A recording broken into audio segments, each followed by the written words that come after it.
I swear this happens every time. All right, good morning, people. Again, I will repeat everything I literally just fucking said. Gosh darn it. If you guys are new to the stream, make sure you guys hit the subscribe button with the notification bell. But most importantly, you guys like the stream. We always try and hit 100 likes within the first 60 minutes. Welcome in, Angela. Welcome in, Samantha. Welcome in, Skippy. Everybody, I hope everybody's having a fantastic day.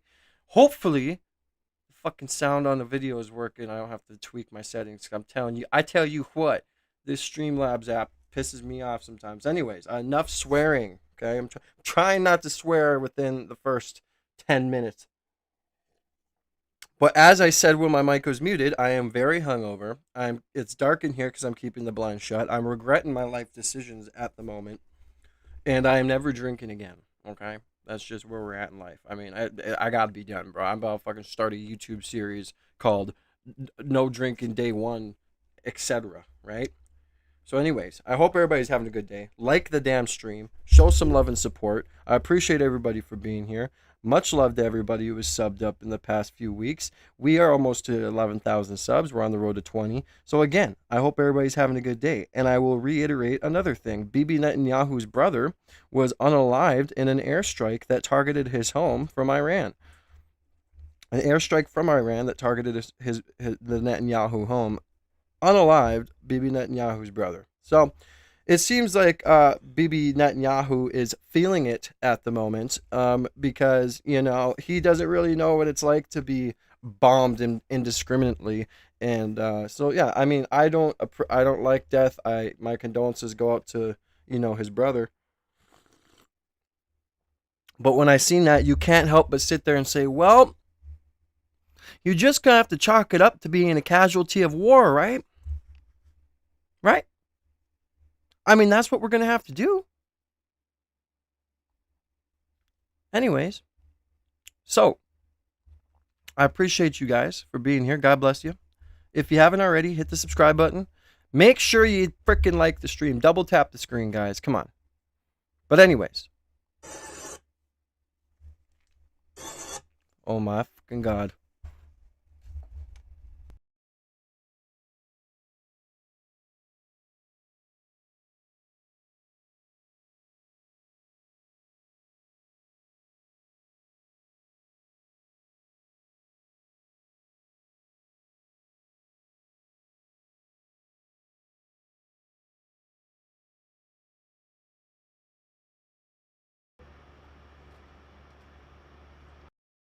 Can we have some peace here? Can we just not have settings that are all fucked up? God damn it. Everybody hit the subscribe button with notification bell, man. Now.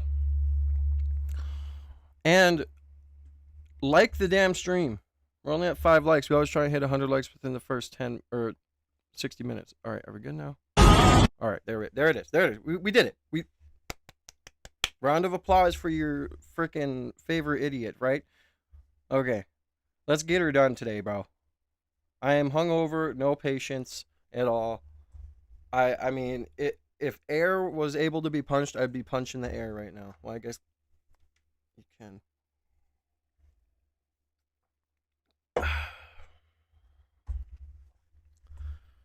All right, fools. So, reports coming in that Netanyahu's brother, Idu Netanyahu, has lost his life after an Iranian missile strike targeted Netanyahu's family home. Here's the scene.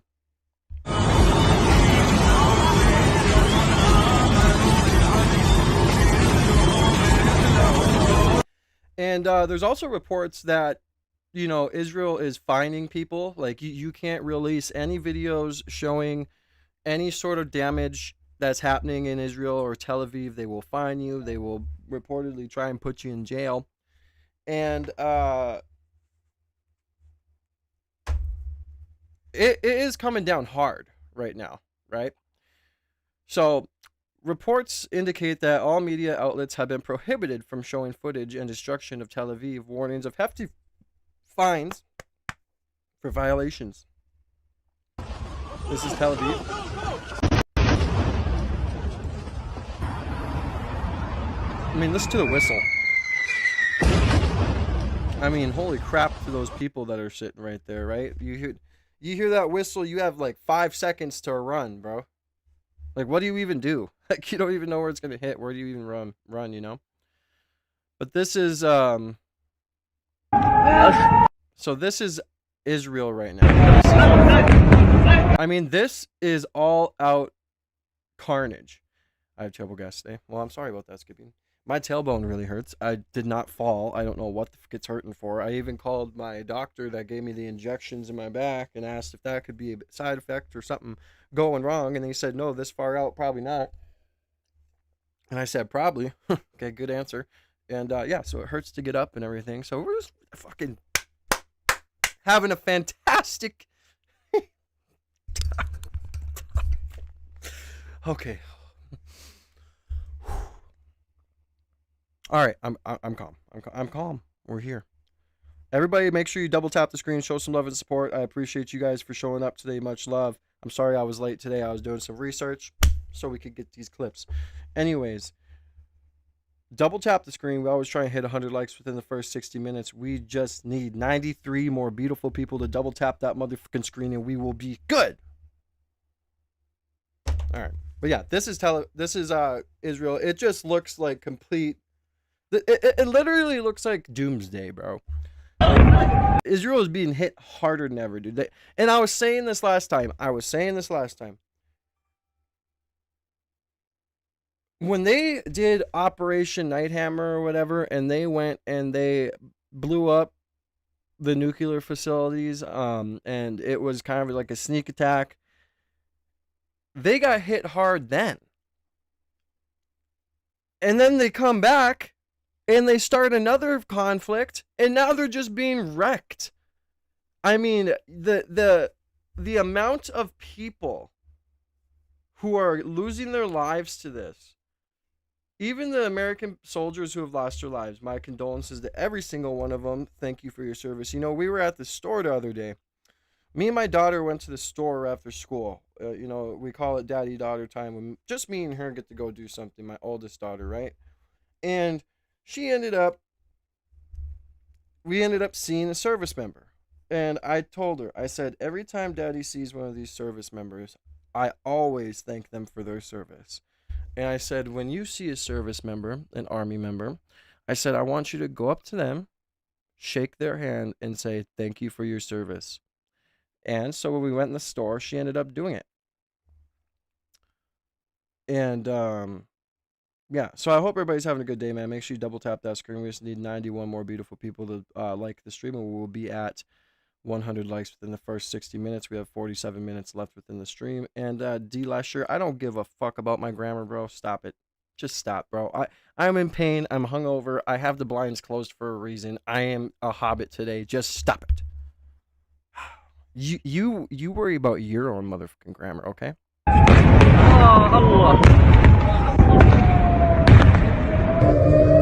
Yeah, I mean, this is crazy. I literally, you know, I was talking to my mom because it's true. America is sheltered in a way where we don't know what it's like since basically 9/11 to have like a attack on us, right? I mean, yes, we've had like terrorist attacks, or we've had you know, school shooters or whatever, but you know, at the end of the day, we're pretty sheltered. I could not imagine living in a motherfucking place like this, and this is what, look, I mean, it's raining missiles, dude. And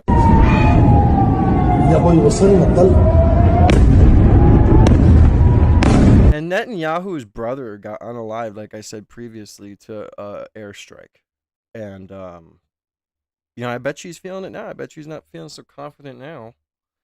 I mean, I said this since the beginning. This is not gonna be a good situation. We are not like, I think we're completely underestimating Iran and their capabilities. I just completely think that we are underestimating them, and it's not going to turn out that great.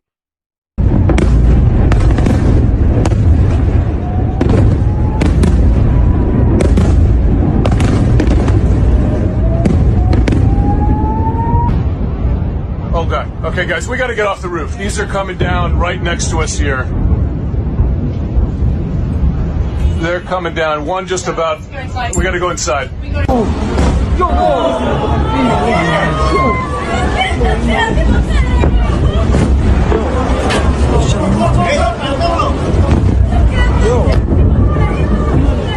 אוי ובוי, ראית את זה? כן.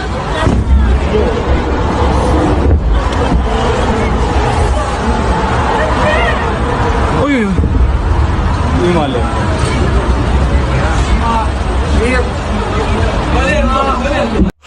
Yeah, Gucci, I prepare I hope not, dude. Like and that's why like I am so against this conflict and I don't understand why we started it. Well, I know why we started, but I just don't understand why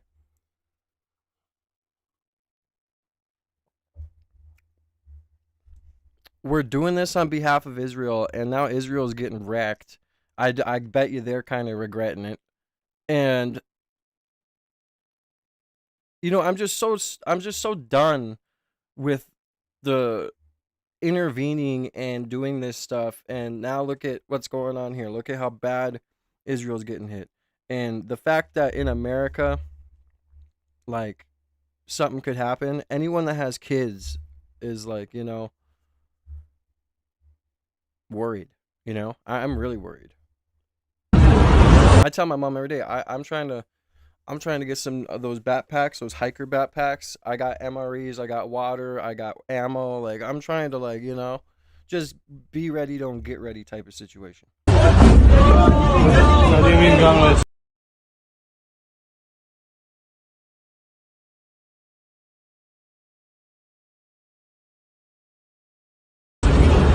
Oh God, here come the bots trying to sit there and say Israel's not getting wrecked. Oh God, here we go. They're coming in, guys. The bots are coming. Israel's not getting wrecked. What is this? What is this? What is it? נפילות אחי, נפילות של החיים בנבטים. נפילות בנבטים אחי. נפילות קשות בנבטים, שומע? What is this? וואו, וואו, וואו, וואו. Whoa. Yeah, they're getting wrecked, buddy. And the crazy thing is that Israel is the size of New Jersey. Iran is twice the size of Texas. It is not going to take much to really damage Israel, right? They don't have much land space. וואו!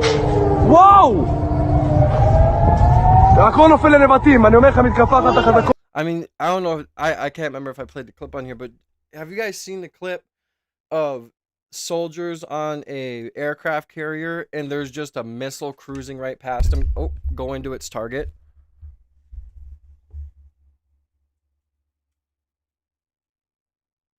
Are you fucking serious? Do you want me to? Okay.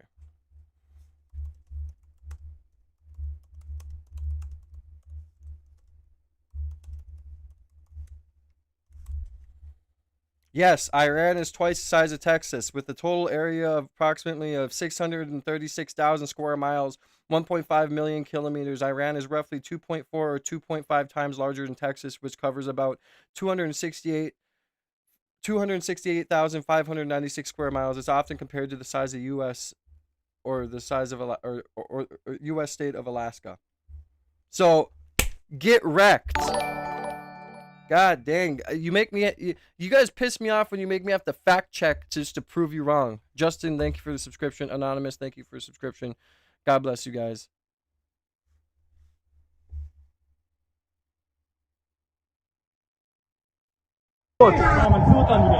אימא'לה, זהו, למקלט. Dude, I know I just said it and I'm going to sound like a broken record. Make sure you guys like the stream, by the way. Double tap the screen. If double tapping doesn't work, hit the three dots in the top right corner and hit the like button that way. Show some love and support. Join the See Me Now family if you haven't already. Now, I said this earlier. I'm probably going to, sound annoying. I just could not imagine being in this area and seeing all these fucking missiles coming down. This is just crazy. I mean, look at how many of these are hitting. It's just insane.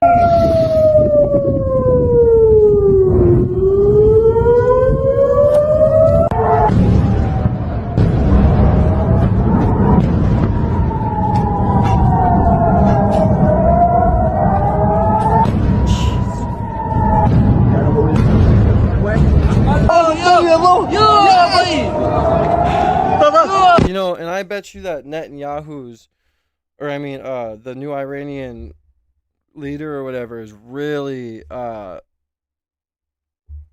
you know, celebrating that they got Netanyahu's brother.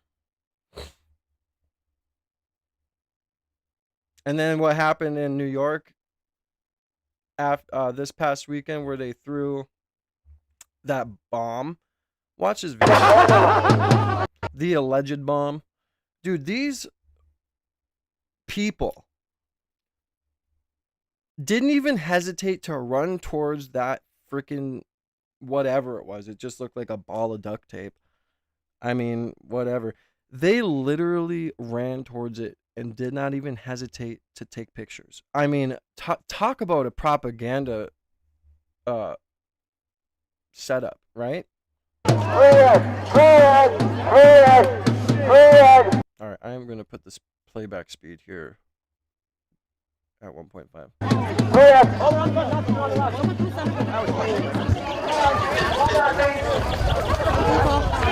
Now, mind you, it was thrown over here. You can see the two guys right here. It was thrown over here. Watch these people with cameras not even hesitate to just walk up to it and take pictures. Like, seriously. Like, not even concerned if it will explode. They're just like, nope. So to me, it's like pre-planned. You know? And then Ma'am Dami can't even sit here and say it was Muslims. This is who you elected, people. This is who you in New York City elected. Prepare for you made your bed, you gotta lay in it too. Prepare for the future. Seriously. Alright, now this is where I'm gonna slow it down so you guys can see. This is just insane. Come back, come back, come back, come back, come back, come back, come back, come back, come back. Now here's the smoke it's releasing. Fucking looks like a 4th of July smoke. Now look at this guy. Look at him. He's like, oh, there it is. What if this fucking thing exploded? I mean, what if this thing exploded? And then there's going to be other people too. Watch. Look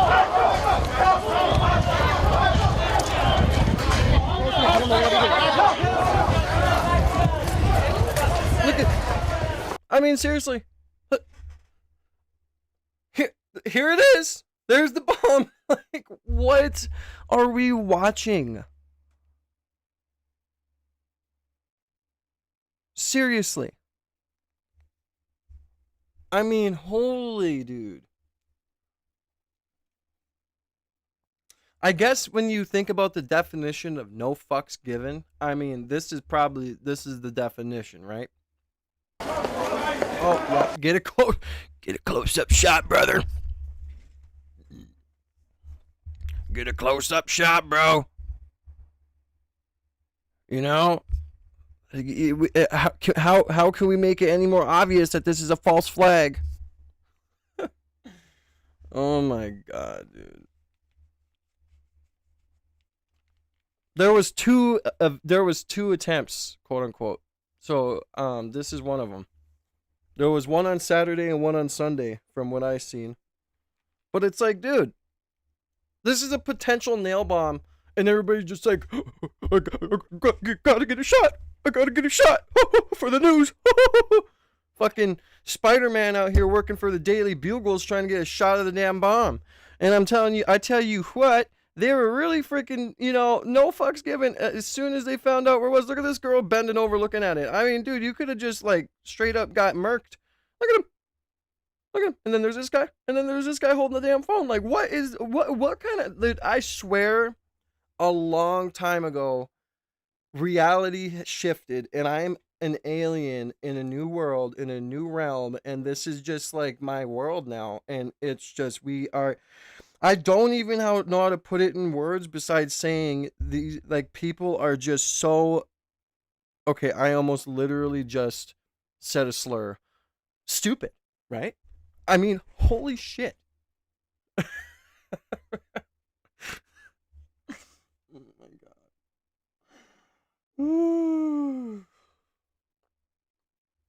god.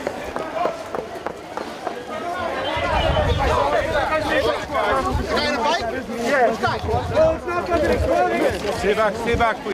And this guy does not look like he's Muslim. I'm sorry. He looks like he's one of them boys. I mean, when you look at his face, you're like, yeah, kind of seems like one of those boys.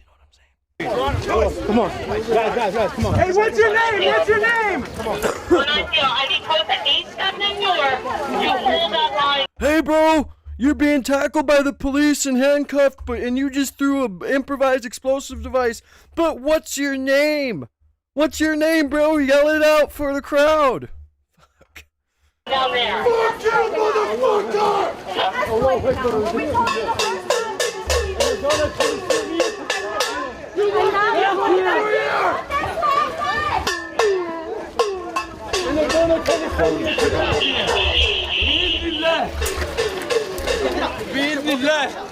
You're telling me that this guy's Muslim?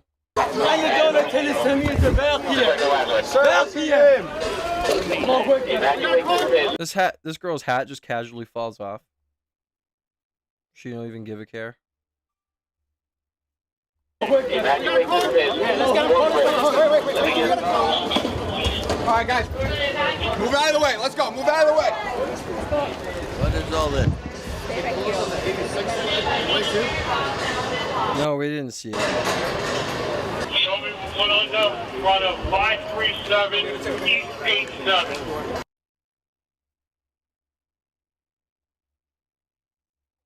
So I guess that's enough of the clips I want to play for right now because, oh, okay. Here's a Charlie Kirk clip I seen earlier because they apparently fired Schaefer Security and then Schaefer Security was there.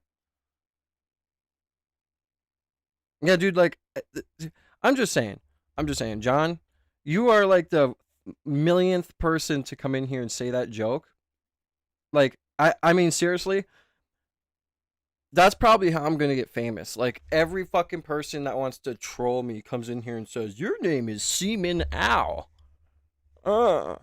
Like, haha, you want a fucking cookie? You're so funny. Anyways,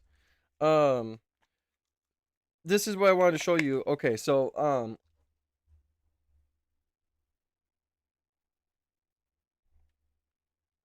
I don't recall if I took one of those yet. Okay, so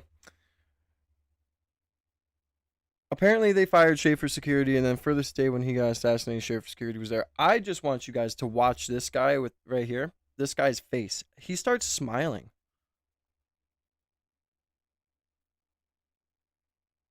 Like, look at him. He's smiling, dude. I didn't even notice that before.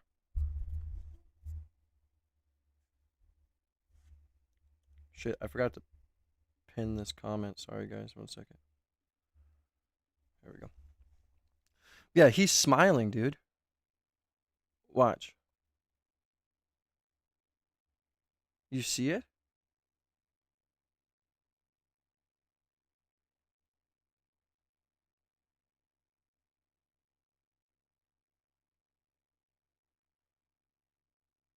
And this is really handing something off. I don't know. I just wanted to show you that guy smiling. I've went over those so many times. It is what it is. All right, let's get into some of the news here. Updates are going on. I don't know if it's came out in the mainstream that Netanyahu's brother has passed, but I mean, seriously, it looks like Israel's getting hit hard as hell. Just power and experience on full display in the Middle East. The U.S. military's Operation Epic Fury pushing forward in Iran. Central Command announcing U.S. forces hit more than 3,000. By the way, guys, make sure you double tap the screen. We're at 29 minutes. We always try and hit 100 likes within the first 60 minutes. We need 31 more minutes left. Double tap the screen, show some love and support. 1,000 targets in the first full week. Israel is now unleashing a new round of attacks on targets inside Iran and Lebanon. The Israeli Defense Force focusing on the infrastructure of the Iranian terror regime. I'm Harris Faulkner. You are in the Faulkner Focus. The Faulkner Focus. I really just fucking... Every time she says it, you were in the Faulkner Focus. Sounds like my teacher when she was yelling at me when I was a kid saying, fucking focus. Anyway, sorry. You guys know I'm funny. I make you chuckle a little bit. Boom, boom, Tel Aviv. Yeah, I heard that song.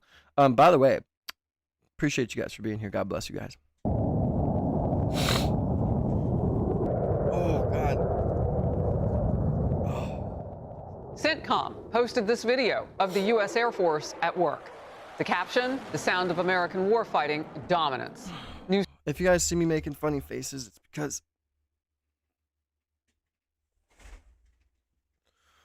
Oh.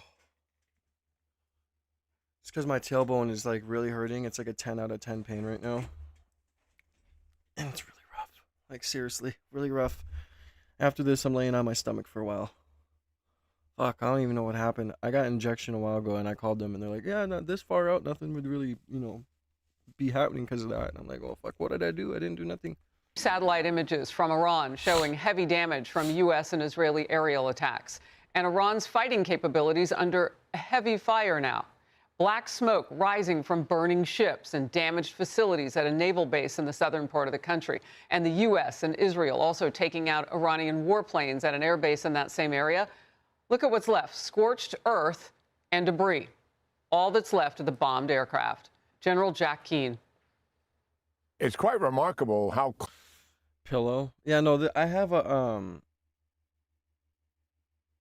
really soft chair. I mean, this chair is really comfortable. I don't know what happened. It started off just being a little sore right on my tailbone, and then all of a sudden now, like, standing up is horrendous for me. So, I don't know. Like, I don't know what it is. It feels like it got hit really hard, but, dude, touching it is a no bueno. Like, it is hurting. So, I don't know. If it doesn't get any better, I'm just going to have to get it checked out, is what it is. And this guy has an American flag and an Israeli flag on his shirt. What a freaking treasonous bitch. No, I'm kidding. Oh, my God. I need to really try and keep it PG. My bad. Sorry. Thank you, Lisa. I appreciate you. God bless you. I'm sure it'll be fine. It's nothing, right? Close to the plan that we are executing, with stunning results, to be quite frank about it. The Israelis are hitting all of those other targets I mentioned with the U.S. But what the Israelis are doing exclusively is attacking the organization. Yeah, I seen that the Iranians were painting the airstrip, or like they were painting some way, or something like, you know what I mean? And as decoys, and they were getting bombed. All the organizations that sustain this regime, Mark, they are systematically and deliberately taken down here. An entire street erupted as buildings in the capital city of Tehran were attacked by Israel. Yeah, and by the way, I really wanted to show a clip I had too of the flames engulfing the sky when an oil refinery was hit. I mean, holy crap. Talk about like apocalyptic. It was wild. The IDF going after several oil depots over the weekend. Meanwhile, Iranian leaders have named Mojtaba Khamenei, the son of Iran's late supreme leader, as the successor. And you see the younger Khamenei is even more of a hardliner than his brutal father.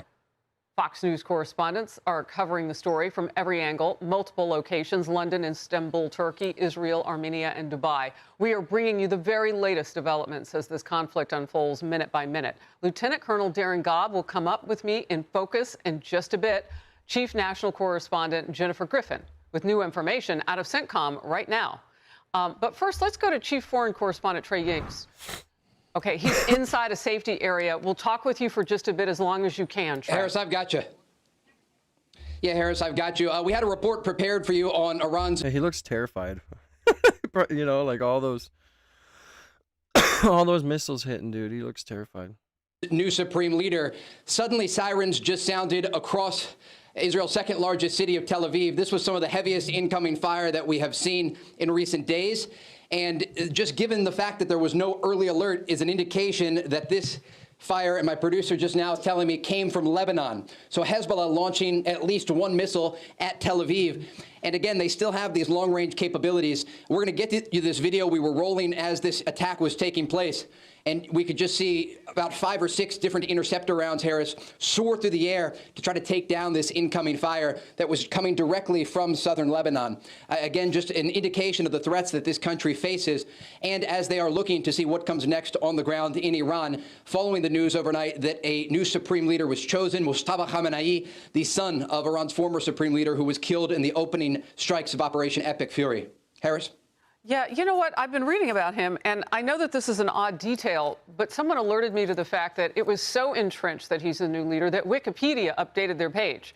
And when I went there, I realized there was this warning, well, more like an informational graph, saying that this could change due to an event. I would assume that's the war on Iran right now. But what do we know about this younger son? And I know his family was hit in some of the strikes that we put on their military leaders, us and us and Israel. Yeah, Harris, absolutely. Reports indicate that his wife and his mother and one son were killed. Well, I'm sure he's there, and these barrage of missiles are coming in at once, freaking just hitting everywhere. And like I said, Israel's the size of New Jersey, dude. Like, there's not much landmass to hide in, right? Like, so if there's a bunch of missiles coming and targeting all of Israel, like it's very compressed. You know, it's in a very small area. So, yeah. Make sure you guys double tap that screen. We just need 77 more beautiful people to double tap that screen so we can reach 100 likes. We always try and hit 100 likes within the first 60 minutes. We are at 37 minutes in. Everybody show some love and support and help me achieve the goal. In addition to his father, I also do have a super chat goal up of any color. So 10 super chats, any color. Show some love and support. Get your name written down on the donor wall. All you guys' support really does help out and show go a long way. In the U.S. and Israeli strikes that targeted the capital of Tehran, Mujtaba Khamenei is considered a hardliner. He was largely seen as the shadow prince of Iran. He was the gatekeeper for his father. He studied at Qom Seminary just south of Tehran, where many of the Shia clerics are studying in order to become leaders inside of Iran. And given the fact that he was closely following in the footsteps of his father, he was actually one of the leading forces behind the scenes, according to reports that led the crackdown on protesters inside of Iran, not just earlier this year, but also during the Green Movement protests in 2009. And so that is part of the reason that President Trump said he would not be happy if he's chosen as the next supreme leader. And again, he is considered just the next step in succession to his father, who obviously for the past several decades has been building up a regime that has threatened U.S. forces and allies across the region. What do we know? And I know you gave us a little bit there. So the IRGC and part of the military and all of that. But what do we know about his acumen in that area? I mean, is that why we're seeing a ramp up yet, almost like a second try at all this, even though we've killed their Navy capacity, so they don't have that? Yeah, absolutely. Look, the American and Israeli strikes against the Iranian regime have decimated the military structure of this country so far. They have systematically taken out their communication and command systems that allow officials in Tehran to communicate with their military in the field. And so they built their military around this, planning for this mosaic defense. But the reality is, as these strikes continue, we can expect more of Iran's leadership to be taken out. And it makes it very challenging for Iran to fight for long periods of time. They say that they are prepared for a months-long war. The reality will be quite different, despite the fact that there is still incoming fire from Iran itself, the ballistic missiles that soar through the skies of this country. Earlier today, one person was killed in central Israel, and the fire that we just saw now from Hezbollah. It is a military that will continue to be depleted in the days ahead. Yeah, I'm just curious about the son. I mean, is he in command and control of this right now? Does he even have that kind of experience? Because what you're saying. But first, Chief National Security Correspondent Jennifer Griffin. She's in D.C. Hi, Jennifer. Hi, Dana. A 7th U.S. service member died from wounds he received during an Iranian attack targeting Saudi Arabia. The service member was in the process of being transferred to Landstuhl, Germany for further care when he succumbed to his catastrophic injuries. Fox News has learned there have been 8 very seriously wounded U.S. service members, all of them killed and injured during the first wave of Iranian strikes on the first weekend of the operation. Some are still fighting for their lives. Over the weekend, black oil rained over the capital, Tehran, after Israel struck 30 fuel depots in and around the capital. The flames spread through the sewers and down the streets of Tehran, leaving the capital surrounded by apocalyptic scenes of fire and blackened skies. Fox has learned the U.S. was caught off guard by the scale of the Israeli strikes, which hit 30 fuel depots and left terrified Iranian civilians trapped in their homes. Separately, CENTCOM issued a warning to Iranians to stay home and away from crowded areas like markets or funerals because the IRGC is placing mobile missile launchers and one-way attack drones amidst the crowds, knowing the U.S. is likely to strike back, causing civilian deaths. Quote, this dangerous decision risks the lives of all civilians in Iran since locations used for military purposes lose protected status and could become legitimate military targets under international law. Earlier today, a second Iranian ballistic missile was intercepted over Turkey, where the U.S. has a key base at Incirlik, amidst reports the Russians... Damn, they're even trying to hit Turkey? I mean, yeah, they're gonna... Where's that? I wonder if I have the clip here. I don't know if I reposted it. Give me a second.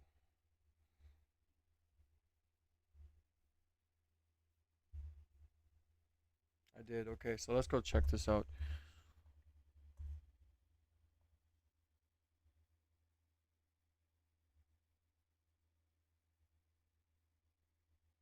Does have a conventional military. They are a proud and they are a big country. Possible case scenario is Iran says, okay, you humiliated us, you killed all of our... I mean, Charlie Kirk literally guessed, or not guessed, but predicted this whole scenario. Our leaders, we're going to go make this a regional mess and try to get as many people involved as possible. They're going to go after Americans, they're going to go after Saudis, they're going to go after everybody imaginable, just to create a big mess and to try to draw the world into it. Because understand, the Iranian people are widely respected and not necessarily are always in sync with leadership. But if and when the people of Iran feel like Persia is being defaced and humiliated and disrespected, we don't know where that is going to go. And that's my final reason why I am always skeptical of military intervention. And when a lot of the sometimes warmongering wing gets too excited, you don't know, actually. You need to have a lot of humility. Iran... Yep. And that's exactly right, you know? Let me know what you guys think. But yeah, I just think that, you know, Iran's had all this time to prepare and has watched every other Muslim nation around them just get decapitated, basically, and destabilized. And they're not stupid, you know? I feel like they're smarter than people lead on, or people think. And this is also what I wanted to say too. Black hats, casualties, it says. Russian intelligence just leaked Israel's real casualties. 6 Israel generals dead, 32 Mossad agents dead, 198 Air Force officers dead, 462 soldiers dead, 11 nuclear scientists dead. Yo, Israel is getting obliterated by Iran. If that's true, it's crazy. And like I said, man, freaking Israel's the size of New Jersey, bro. Iran's twice the size of Texas. It's just not going to look good, you know? Are providing targeting intelligence to Iran. Are you receiving any help from Russia? Well, we have a strategic partnership. Why would Iran even do any fucking talks with the news? Like like this is why it's like the world is just a stage to me. Like, why would, when you're at war and you hate the people that are coming at you, why would you be on the news talking to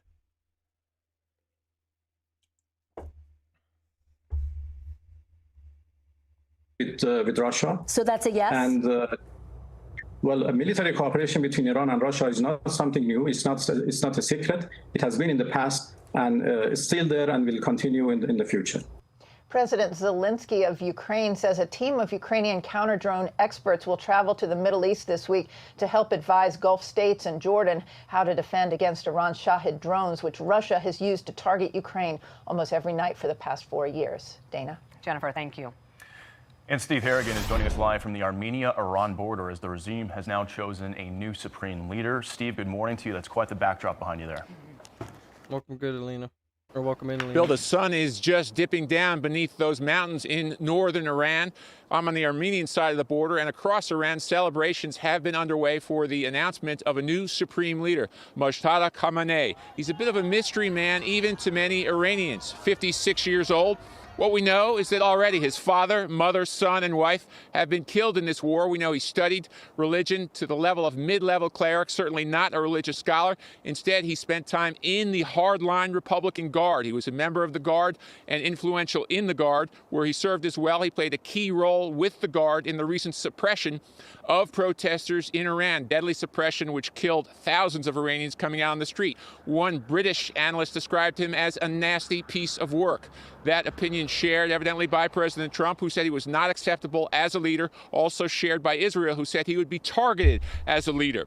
And of course, his title, Supreme Leader, is just that, supreme in almost everything. He controls politics, theology, military, strategy, who gets him appointed to what, and yet still a lot unknown about him. A couple of points to keep in mind. Originally, Iran's revolution was against the monarchy, against inherited power. That's exactly what we have here, moving from father to son. A couple of other points. His appointment, clearly a sign of defiance that Iran continues to keep fighting this war. And finally, it's an attempt, a sign to show that despite the attacks, the multiple decapitations of authority, it's an attempt to show that the government here still is functioning. Bill and Dana, back to you. I guess we'll end up seeing how far the apple falls from the tree here. Steve Harrigan, live near the Iran border for us, the northern part of the country. Steve, thank you. Be sure to like and subscribe for all the Fox News latest on YouTube and catch full shows streaming now on Fox One. Crazy.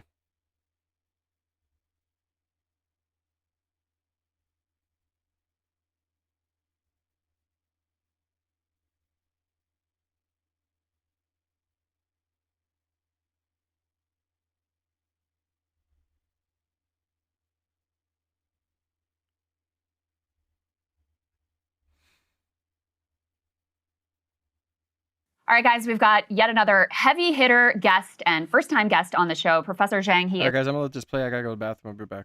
is the star of the popular YouTube channel Predictive History. He uses game theory to analyze past, current, and to predict future geopolitical events. And he joins us now. Professor, great to have you. Good to see you, sir. Thanks for inviting me. Yeah, of course. So, for people who aren't familiar with your work, I wanted to show folks that back in 2024, you made 3 big predictions. 1, that Trump would win. 2, that he would start a war with Iran. And 3, that the U.S. would lose that war. Let's take a listen to that. In this class this semester, I'm making 3 big predictions, right? First is that Trump will win in November. Second is that the United States will go to war against Iran. And the third big prediction is that the United States will lose this war, which will forever change the global order. So obviously that last one is the only one that has not yet come to fruition. Is quite a stunning prediction. Do you stand by it, and what have you seen so far that leads you to sort of stand firm in that conclusion? So given my analysis of how the war is progressing, I think that Iran has many more advantages over the United States. The reality is that right now, it's a war of attrition between the United States and Iran, and the Iranians have been preparing 20 years for this conflict. In their eschatology, in their religion, this is a war against the great Satan. They've had many practice runs. Last June was a 12-day war when the Iranians were able to examine and analyze the strike capacities of both the Israelis and the Americans. And they've had a lot of time, 8 months, to prepare fully for this new attack. They, through their proxies, the Houthis, Hezbollah, Hamas, and the Shia militias, have been able to really grasp the American mentality. And now they have a pretty good strategy of how to weaken and ultimately destroy the American empire. So what the Iranians are doing is they're waging war against the entire global economy. And so they are striking the GCC countries. And not only are they striking GCC countries, American bases, but they're going after the critical energy infrastructure of these bases. They blocked off the Strait of Hormuz. And eventually, they will go after the water desalination plants, which is the lifeblood of these nations because they don't have fresh water supply. In fact, the water desalination plant provides 60% of the GCC's water supply. So if a drone, and these drones cost $50,000, if they wiped out a desalination plant in Riyadh, Saudi Arabia, and it's a city of 10 million people, right? They'd be out of water in 2 weeks. In 2 weeks. And right now, the Iranians have de facto closed off the Strait of Hormuz, and the GCC gets 90% of its food from the Strait of Hormuz. So I know a lot of people are talking about the disruptions to the global economy, but right now the Iranians are actually threatening the very existence of Saudi Arabia, UAE, Bahrain, Qatar. And why this is important is that the Gulf states are really the linchpin of the American economy. So what they do is they sell petrodollars and then they recycle the petrodollars back into the American economy through the investments in the stock market. And right now, we know that the entire American economy is propped up by AI investments in data centers. And a lot of that comes from the Gulf states. So if the Gulf states are no longer able to sell oil and they're no longer able to finance AI, this AI bubble in the United States, then this AI bubble will burst, and with it will burst as well as the entire American economy, which is really a financial Ponzi scheme. Right. So that's a dire situation that the Americans are facing right now. Yeah, I mean, to your point, sir, an Amazon data center was literally hit in the UAE. And now, of course, big tech companies, which were looking at the UAE as a major potential data center investment hub with cheap and abundant energy, probably going to be rethinking that. We also wanted to talk to you about munitions. We can put this next one up here on the screen. The United States is racing to accomplish Iran mission before munitions run out. This is specifically around interceptor math. There's a famous video just from yesterday in Israel, which shows a single Iranian ballistic missile, which is being targeted by some 11 different interceptors, all of which miss. Most of those come from the United States, not to mention all of the different bases, the GCC countries that you just talked about, and the asymmetry of the cost. It's $1 million for a missile, tens of millions per interceptor in some of these cases. With these munitions running out, how does that change the global picture? So you're in China, obviously, much of the stocks in Asia of the United States are likely to have to be cannibalized if this were to go on. How's that going to affect the global picture here? Right. So my first point is that the United States military is not designed to fight a 21st century war. Remember that the military-industrial complex came to being after World War II and was designed to fight the Cold War. And the Cold War was really about muscle flexing, about who was able to send people up into space, who was the first to get the person on the moon, who had the more complex missile systems. And so the entire American military strategy revolves around very sophisticated technology that costs a lot of money to build. And that's what the American air defense system is basically. And that's why we're seeing this asymmetry, as you point out, in this war, where you have these $1 million missiles trying to take out these $50,000 drones. And it's not sustainable in the long term. And so what we're seeing is really the puncturing of the aura of invincibility and inevitability that sustained American hegemony for the past 20 years, especially after the collapse of the Soviet Union. And this is really a reordering of not just the global economy, because this signals the collapse of the petrodollar, and with it, the entire US dollar-based reserve currency system, but also the global hegemony of the United States. We're moving towards a multipolar world. Professor, this morning, Secretary of War Pete Hegseth was asked a question about potential ground troops in Iran. He refused to rule out that possibility. And he said, oh, well, we're not going to project to you what we will or will not do, but we don't want to, rule anything out. We will do what it takes. Do you think that America will end up invading Iran from the ground, since it's already becoming relatively clear they won't be able to accomplish the goal of regime change or even regime collapse using just air power alone? Right. So everyone says that the worst calamity that could happen in the United States is if it were to send ground troops into Iran. At the same time, the United States are committed to regime change in Iran. We've never had a precedent in history where you were able to regime change from the air alone. You need ground troops.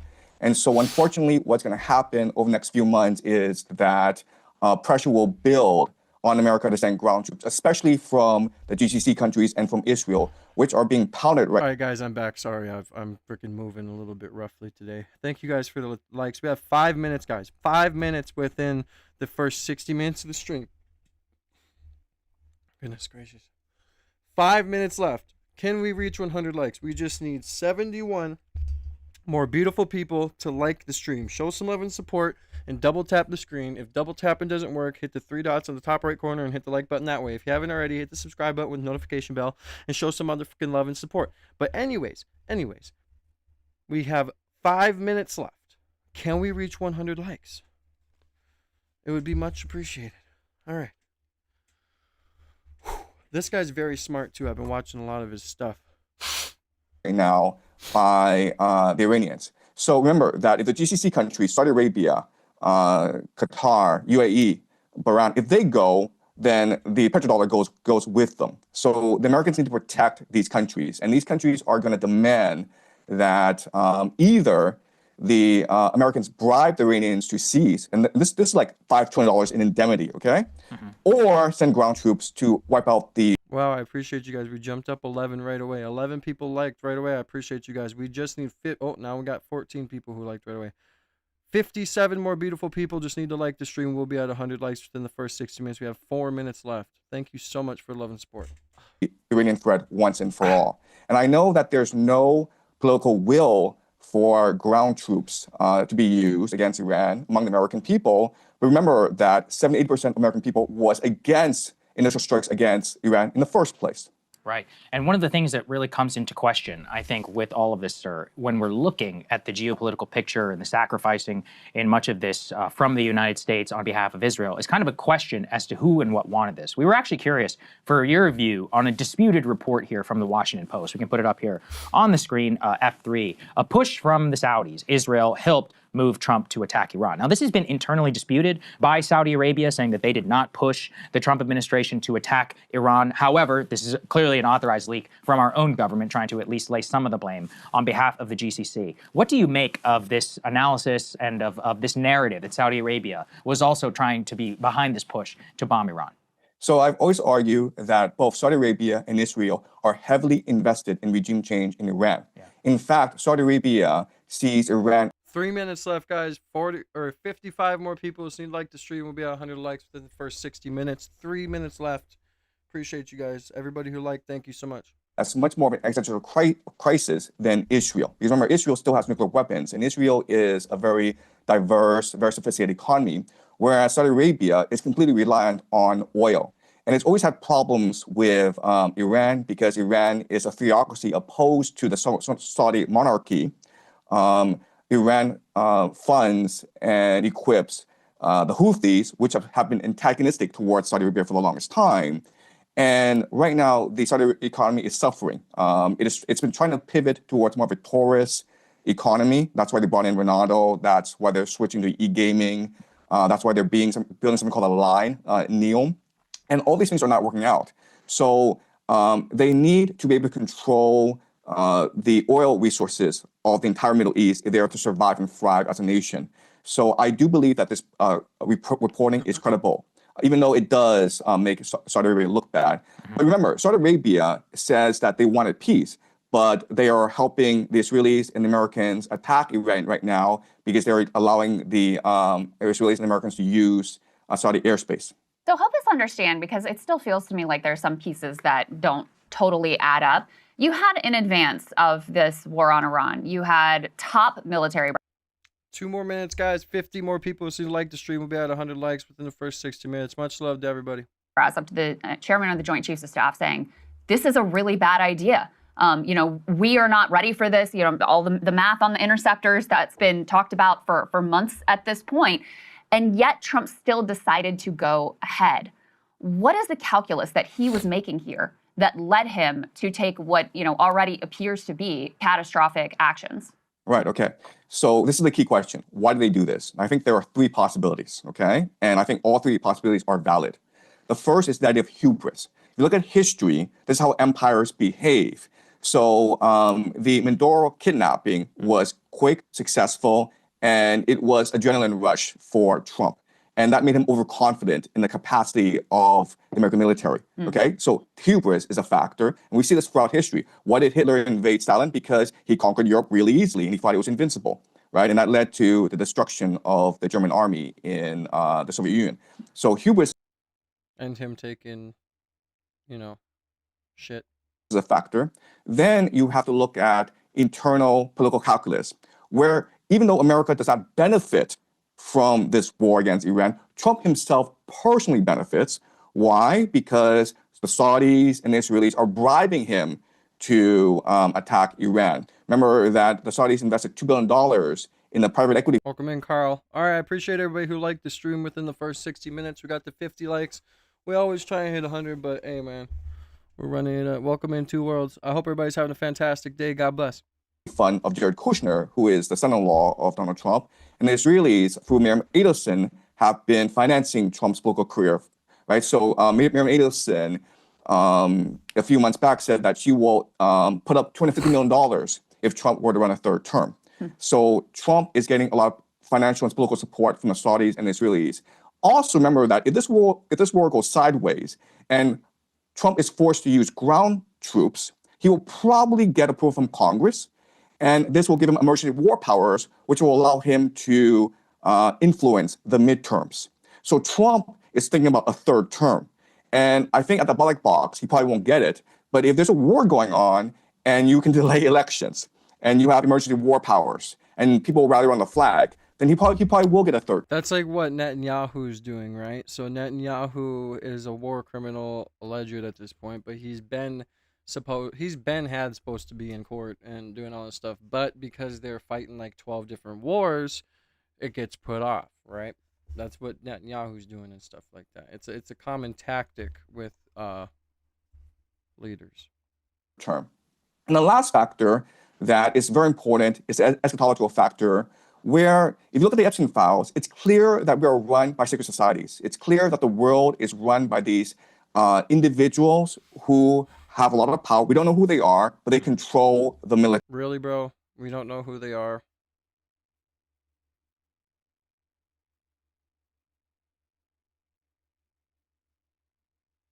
Talk about the Rothschilds. They control the national security apparatus. And these people, there are different names for these people. You can call them the Illuminati. And the Illuminati are composed of three major groups, okay? You have the Jesuits, who control the Vatican. You have the 17 Frankists, which control the modern state of Israel today. And you have the Freemasons, which control the national security apparatus of the United States. And they believe that Israel, this war in the Middle East, is key to the end times in creating heaven on earth. So it's almost like a script that they're following, even 100%. I've always said that. It seems like they're using the Bible as a script to follow. It's exactly what I've been saying. No, it doesn't make any geopolitical sense. Okay, so I would say that these three are the best reasons why this is happening. Wow. Well, sir, I hope you come back. This was very. He's a smart guy. I like him. We should see if he released anything new.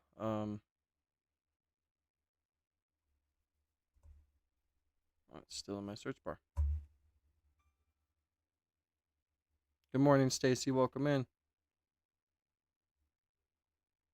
So given my analysis of how the war is progressing, I think that Iran has many more advantages over the United States. The reality is that right now, it's a war of attrition between the United States and Iran. And the Iranians have been preparing 20 years for this conflict. In their eschatology, in their religion, this is a war against the great Satan. They've had many practice runs. Last June was a 12-day war when the Iranians were able to examine and analyze the strike capacities of both the Israelis and the Americans, and they've had a lot of time, 8 months, to prepare fully for this new attack. They, through their proxies, the Houthis, Hezbollah, Hamas, and the Shia militias, have been able to really grasp the American mentality, and now they have a pretty good strategy of how to weaken and ultimately destroy the American empire. So what the Iranians are doing is they're waging war against the entire global economy, and so they are striking the GCC. Dude, this guy's not even from China.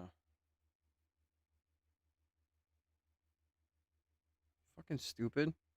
Countries. And not only are they striking GCC countries, American bases, they're going after the critical energy infrastructure of these bases. They blocked off the Strait of Hormuz, and eventually they will go after the water desalination plants, which is the lifeblood of these nations because they don't have fresh water supply. In fact, the water desalination plant. Here come the bots. I hope you had a good weekend too, Stacey. Here come the bots. Here it is.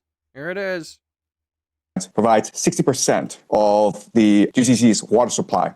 So if a drone, and these drones cost $50,000, if they wiped out a desalination plant in Riyadh, Saudi Arabia, and it's a city of 10 million people, right? They'd be out of water in 2 weeks. And right now, the Iranians have de facto closed off the Strait of Hormuz, and the GCC gets 90% of its food from the Strait of Hormuz. So I know a lot of people are talking about the disruptions. Strait of Hormuz. That's what I was thinking about the other day. global economy. But right now, the Iranians are actually threatening the very existence of Saudi Arabia, UAE, Bahrain, Qatar. And why this is important is that the Gulf states are really the linchpin of the American economy. So what they do is they sell petrodollars and then they recycle the petrodollars back into the American economy through the investments in the stock market. And right now, we know that the entire American economy is propped up by AI investments in data centers. And a lot of that comes from the Gulf states. So if the Gulf states are no longer able to sell oil and they're no longer able to finance AI, this AI bubble in the United States, then this AI bubble will burst, and with it will burst as well the entire American economy, which is really a financial Ponzi scheme. Right. So that's a dire situation that the Americans are facing right now. You had, in advance of this war on Iran, you had top military brass, up to the chairman of the Joint Chiefs of Staff, saying, this is a really bad idea. You know, we are not ready for this. You know, all the math on the interceptors that's been talked about for months at this point. And yet Trump still decided to go ahead. What is the calculus that he was making here that led him to take what? Appreciate you, Sarah, for the subscription. God bless you. Welcome to See Me Now family. You know, already appears to be catastrophic actions. Right, okay. So this is the key question. Why do they do this? I think there are three possibilities, okay? And I think Trump is getting a lot of financial and political support terms. So Trump is thinking about a third term. So it's almost like a script that they're following, even though it doesn't make any A single Iranian ballistic missile, which is being targeted by some 11 different interceptors, all of which miss. Most of those come from the United States, not to mention all of the different bases, the GCC countries that you just talked about, and the asymmetry of the cost. It's $1 million for a missile, tens of millions per interceptor in some of these cases. With these munitions running out, how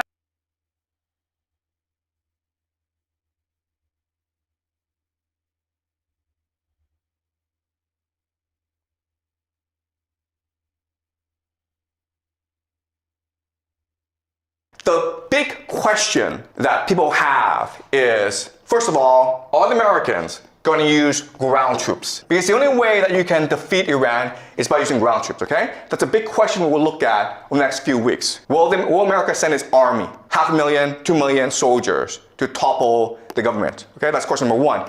Question number two, nuclear weapons. If you're losing a war, would you choose to use nuclear weapons? Okay, that's another big question that we have, okay? Another big question that we have is who gets involved? Because this situation is so dire that Europe, okay, specifically Germany, France, and Britain are talking about entering this war. And guess what? If that happens, it is possible that Russia and China will also enter this war on the side of the Iranians. This is World War III. Because of the importance of the Strait of Hormuz, because of the importance of the Middle East, everyone has to get involved at some point.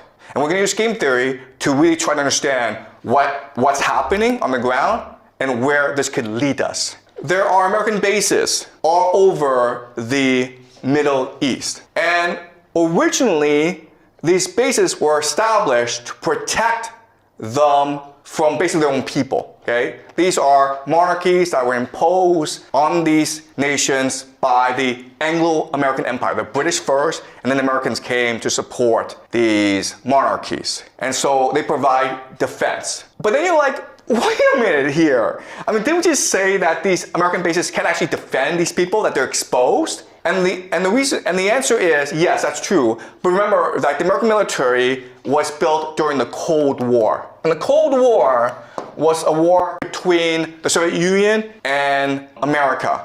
And so the Cold War was defined as something called MAD, mutually assured destruction, because both had nuclear weapons, okay? So they didn't really go to war against each other. And so in other words, these bases aren't really meant to defend these nations from other enemies. They're really meant to impose American authority in the Middle East, okay? And it's the idea of this. It's the idea that empire, it is really an image. It is a hallucination. It's just an idea. Empire is it's an aura of invincibility and invisibility, okay? If you fear it, then you obey it. But it's not really designed to fight a war, okay? And so that's why we have this absurd. I'm sorry if I piss you guys off for stopping this, but we had previously already heard this lecture. He's just editing it into a video, so we are gonna watch a different one.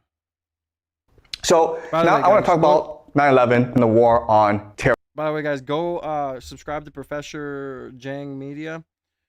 Really informational, really good guy, really smart guy.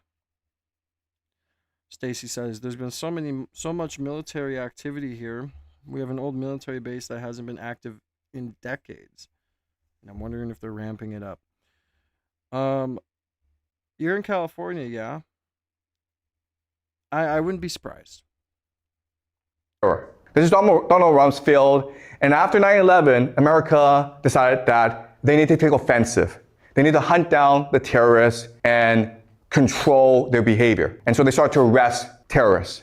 But then bad things start to happen, okay? So this is a prison in Iraq, Abu Ghraib, where they arrested terrorists, and they were doing strange things to these terrorists, as you can see, okay? So this is pretty disgusting stuff. And this was leaked to CBS News. Okay, that's and CBS News showed all this. All right, so it's pretty disgusting. So now the question: how old is that kid, or was that a girl? What the fuck? The question then is, why is this happening? And there have been different explanations. The military says these are soldiers who went crazy and they went rogue. So we've arrested them and we punished them. But then they discovered that they're actually psychologists who were responsible for this program. Oh God, Candace Owens would be having a field day. Candace Owens would be like, "Oh, I told you, military psychologists. Ooh, I knew it."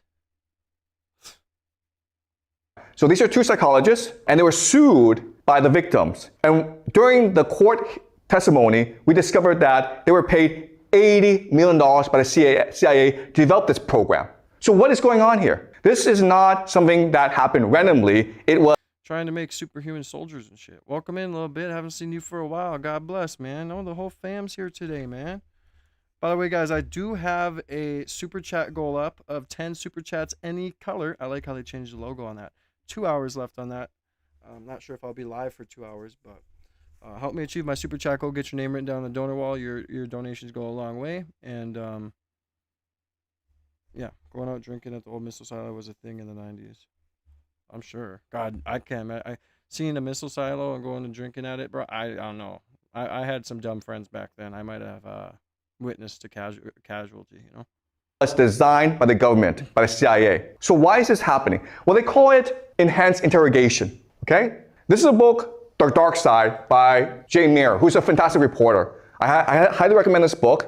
She's a reporter for New Yorker and spent years looking into why this torture happened. And what she argued is... All right, I gotta let my dogs in. I'll be right back. Oh, God. Sorry for the face.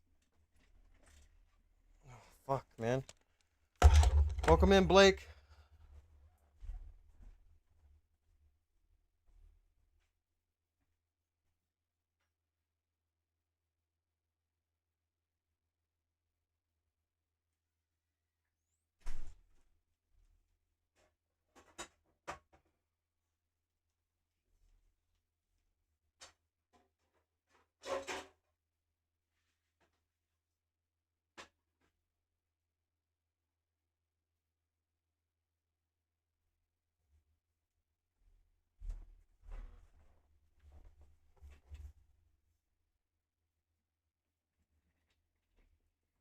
Ah, fuck.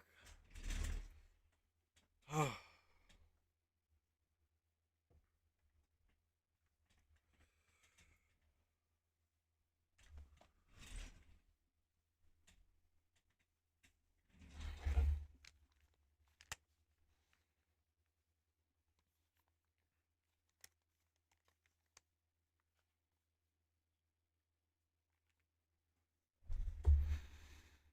Oh, God. A lot of pain. Sorry. I sound like you, yeah. All right, dude, I don't know what happened to my tailbone, but it's so hard to stand up and so hard to sit down right now. I'm glad I have a comfy streaming chair. It's an experiment to change the mentality of these terrorists. And the theory is called learned helplessness. You can basically take someone like Ra, okay, the virtuous hero, and turn him to Osiris through certain techniques. Okay? Remember, Ra, the identity is the virtuous hero who fights Apophis every day. Osiris is a person who gets tortured by Set every day, okay? So the goal of this experiment is to turn Ra into Osiris. Yeah, that's literally how I sound. God, Blake, stop it. I already sound like that because of my back a lot of the time, and here I am with a fucking sore ass. Don't know why. So yeah, you guys go ahead and make fun of me having a sore ass. Oh, I love you guys. I love you, Blake. And the person who learned helplessness is also the person who developed a new theory called positive psychology. His name is Martin Seligman. Okay, so positive psychology that you're learning in school is brainwashing. This isn't really about the Iran situation, but it's pretty interesting. So that's a theory, and it's a great theory. Appreciate you, Titan. Yeah, pain is not fun, dude. And I don't even know what happened. I didn't fall. I didn't do anything. And today is like super irritated. And I recently had an injection in my back. Well, it was in December. So I called and I asked. They're like, yeah, this far out, it's unlikely that anything had happened and whatnot. And yeah. So I don't know. I don't know what the fuck happened. I don't know why it hurts. So, I mean, if it doesn't get better, I'll have to go to a doctor. But yeah. This is what most Thank you so much, a little bit. I appreciate you. People believe. The problem, though, is it doesn't actually work. Because after the CIA started to torture all these prisoners, they became ISIS, Islamic State. ISIS is the name of what? The Egyptian goddess who saved Osiris, right? And who fathered Horus. Do you think it's a coincidence? Maybe not. Okay? Maybe not. I don't believe in coincidences. So ISIS is this fanatical death cult that are terrorists who go around the Middle East and kill a lot of people. Okay, you might have seen their videos where they do a lot of nasty stuff, like beheading people. Okay, so what a lot of people discovered is that there's actually a direct connection between ISIS and this torture. In fact, in many academics, so for example, Jeremy Suri and Andrew Thompson, they discovered that many of the ISIS fighters the U.S. is currently combating in the Middle East deepened extremism during the time in prisons. I had 11 injections all at once, but no anesthesia last week. Grow up, lol. Hey, I wasn't under anesthesia when I got my injection, so don't talk shit to me. I'm kidding. So I had to go through that, man. Hey, man, it's okay if you give me shit. It's fine. But yeah, no, I wasn't under. They just bring you into a room and they numb you up a little bit and then they do it. The first injection I had, I felt this like pop in my back, and that was fucking freaky. But yeah, I don't know what it is. I don't know why it hurts. By the United States. So it's really strange. The United States thought that they were going to use the psychology. At least I work from home, right? It's nice to be able to do YouTube full time, chase my dreams. So I guess I can sit my ass down. to turn Ra, the terrorist, into Osiris. Yeah, I got two on two different occasions, and yes, Blake, you got 11. You had 11 shots in your ass, bro. I'm sorry, okay, but if I were to have to do that, I'd be like, bro, I ain't doing it. I'd be like, hey, doc, put 11 shots in your ass. Okay? That's what I would do. Citizen. But they end up doing the reverse. Osiris became Ra. How stupid were they? Right? And these guys were paid $80 million to be this stupid. Okay? So this is Human Rights First, an organization that starts to interview Skippy. Be nice.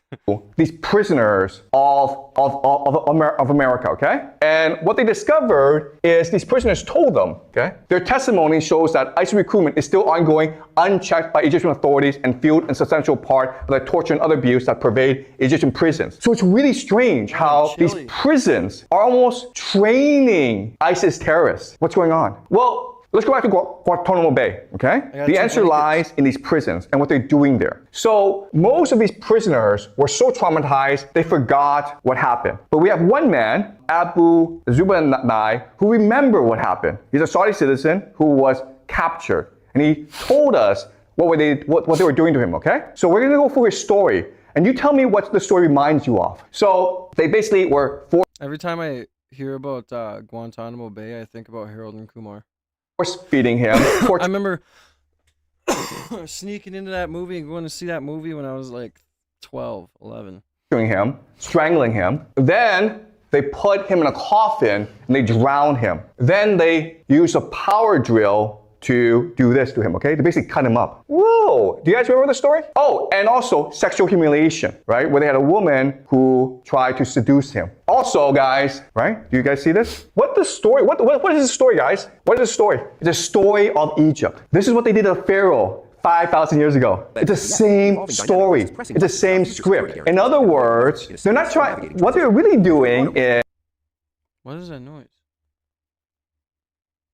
They're trying to turn these people who are mostly innocent into terrorists. They're trying to turn these people into drones that they can program and unleash in the Middle East. That's the real goal, okay? So it wasn't that the experiment failed, it worked. ISIS is an American creation designed to create as much chaos as possible in the Middle East. Let me ask you this question. If you really wanted to get information from these terrorists, what's the best way to do that? Pay them money. Be friends with them. Be nice to them. Take them out to dinner. Okay? We have lots of evidence to suggest that if you just be nice to these people, they'll tell you everything they know. You don't have to torture them. You torture them because you're trying to turn them into secret weapons to be unleashed in the world. Okay?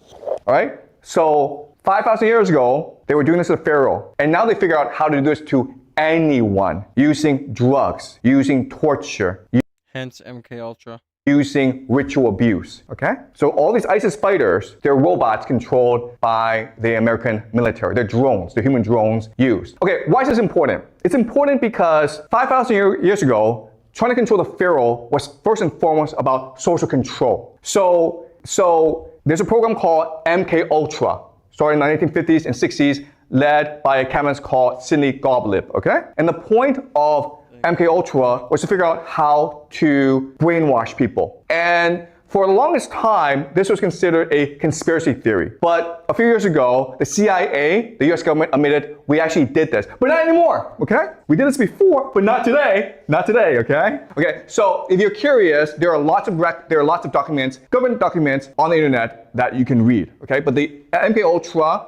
was a program designed to test the effects of drugs and brainwashing on innocent American citizens, especially children. So some of the documents are now public, and guys, just so you know, most of the documentation, the most sensitive documentation, was destroyed by the participants. So we only have a few of the documents. But some of the things that they were doing was brainwashing, okay, using drugs, hypnosis, in order to control people's minds, okay, interrogation techniques. They were working with foreign intelligence officials to conduct mind control research. Okay, so the things you couldn't do in the United States legally, they were doing in Egypt, which created what, guys? Probably Al-Qaeda. They were also doing things that were really weird. For example, they started a brothel. And so if you came to the brothel, they gave you drugs, okay?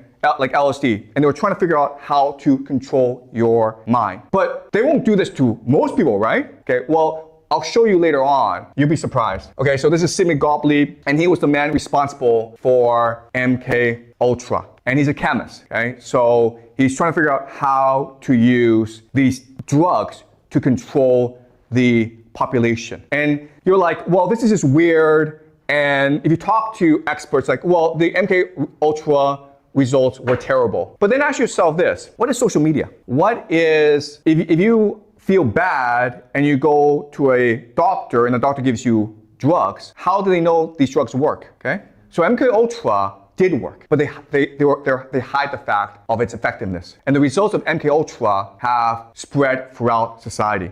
Guys, good news. You're now the Pharaoh, okay? Each and every one of you are now the Pharaoh. Congratulations. Something really funny about psychologists is this, okay? You may not know this, but psychologists have been known to have a greater propensity to have mental illness than most people. Your psychologist is literally more screwed up in the brain than you are, okay? You don't believe me? Do some research. Yeah. I'm not surprised. Damn, bro, sorry I had to pop a pimple on live. Just had to happen.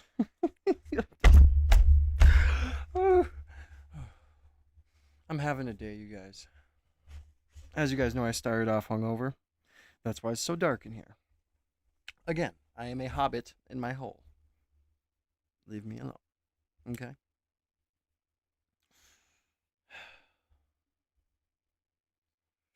Oh, excuse me, sorry. I just covered Iran earlier. I'll probably cover it a little bit more after this. We kind of just went on this little detour. Research. And this is really weird because if you went to a doctor and the doctor was fat and unhealthy, that'd be problematic, right? Also, I have not met anyone who's gotten better psychologically after seeing a psychologist. You guys might have, and I'm sure there are lots and lots of people who benefited from seeing a psychologist, but I myself have never met anyone or seen anyone who's benefited from seeing a psychologist. That's really weird because if you break your leg and you go to a doctor and like for years and years your leg doesn't get better, well that's a problem, right? Okay, so something to keep in mind, okay? So any questions? So I know this was a lot to take in and we'll be expanding these topics as we move on, okay? But some key takeaways is all societies are first and foremost concerned with social control. And what's really interesting is who we are as a human being has not changed in thousands of years. So that the way they were controlling the Pharaoh in Egypt 5,000 years ago is really the way that they control us today. And I'll show you how as we discuss the mass media, okay, and mass education and mass psychology, okay. Did they just do a drug deal? Was that a drug deal? Well, watch these two people right here. This guy's got one of the blues in his hand, and he's about to hand it to this guy, and he's smiling. He's right. He knows his withdrawals are about to stop. As the mass media, okay, and that was a drug deal. It's over. Caught on camera. Mass education and mass psychology. Okay, we have a question here. Okay, that's a great question. Okay, so if it's true that social media is a mechanism for social control, why are they being controlled by private citizens who've made billions of dollars doing it, right? Okay, well, let me ask you this question. Who built the internet? Do you guys know who built the internet? The US military, right? Because the internet is controlled by these cables that run around the world. Who built all these cables? The US military. Do you think they would? Yeah, first of all, that's crazy, okay? Having all these cables that go under the water all over the ocean is insane. And I would never sign up to do that job. Again, I have a phobia of the ocean. I have ocean phobia. I'm not ever fucking going in the ocean ever. Okay? Just to be swallowed by a whale. Do this for free? Why would they do this? Okay? So Twitter, Facebook, that's the public face, okay? But what people forget is behind Facebook and Twitter are all this infrastructure that's being controlled and protected by the US military. So why would the military do this, right? And again, this is a class. And this guy really breaks down everything awesomely. Like, I really recommend you guys go to this guy's channel and watch him. He's very smart, very educated, and you can learn something. Good money underwater welding. Yeah, I'll skip that, bro. Sorry. There's also good money in fucking something else. Yeah, 100%. That's why I'm never like I'm not getting my kids jabbed. Like, it's just not happening. Especially after I lost my son to SIDS and I did research on everything. And yeah, I'd prefer to just let God's work itself out, right? About speculation, about theories, okay? I'm not telling you what's true. Okay, Blake, well you're more fucking, you know, you're more brave than me. Whatever. Okay? When I go on the internet and I see fucking whales the size of a fucking 7 school buses breaching out of the water and jumping out like it's fucking playground, when I see freaking people getting their calves bitten off by a shark, when I see that there's freaking one of the world's most venomous animals called the lionfish and all this other shit, no, there's just too many variables, bad variables that make it so I am not going in the motherfucking ocean, okay? It's never happening ever. You know, I would shit my pants if I was on a boat and we sailed way off into the ocean to fish and you can't see land all around you. Bro, I'd unalive myself. Just raising questions and possibilities about what's really going on. Whales okay? love And me. also, I literally only saw sharks 2 times and all that. Hey, man, that's you, okay? That's you. I'm just letting you know right now that whales, yeah, they may love you, but I seen a motherfucking video of a whale that was trying to eat, and he got a motherfucking kayaker in his mouth and spit his ass out. The kayaker literally went down underwater with him. I could probably find a damn video. I don't know what they did in Egypt 5,000 years ago. I'm just speculating. It's just a theory. It's a nice theory, but I have no evidence that it's true, okay? This is a disclaimer. Take what I say with a grain of salt. Be skeptical and doubtful of what I say, all right? Okay, any more questions? Okay, great. Okay, so I'll see you guys next class. All right, let's see if there's any updates on this Iran stuff going on here. Sorry, I keep sniffing, guys.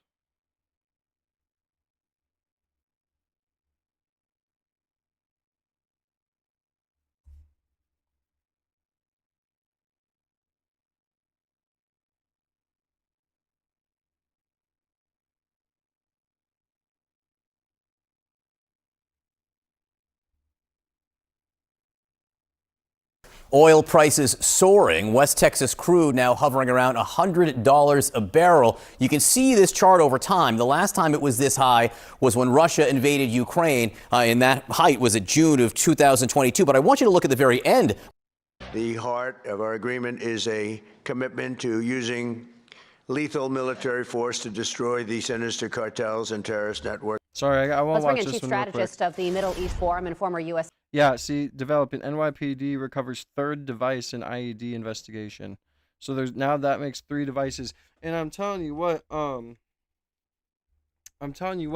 you know, what if there's devices all over the city? That was a question that was asked, and that's a very valid question. You know, you never know what these people are planning. And, you know, with the first clip we watched during the stream, all these people are apparently so fucking stupid, they just want to run up to the devices and take a picture of it. Where has humanity came to? But yeah, so show some love and support by liking the stream and subscribing, because, you know, you're not gonna get the funny shit you get here anywhere else. But anyways, it's like a movie. Like, what if there is IEDs everywhere and they're just waiting to be exploded? You know, like, that's so scary to think about. Navy Special Forces member Jim Hansen. Jim, thank you so much for joining us. I mean, the details here are shocking. We're talking about NYPD Commissioner Jessica Tisch confirming that these devices were, in fact, real IEDs that could cause death or serious injury, and reports of bomb-making material found in a car nearby. And now these 2 suspects are... Why is it always in a car? You guys see the propaganda, like, and it's just like, why is it always in a car? Like the fucking, I gotta stop swearing. The freaking Australian situation, there's always bomb stuff in the car. Every single time it's in the car.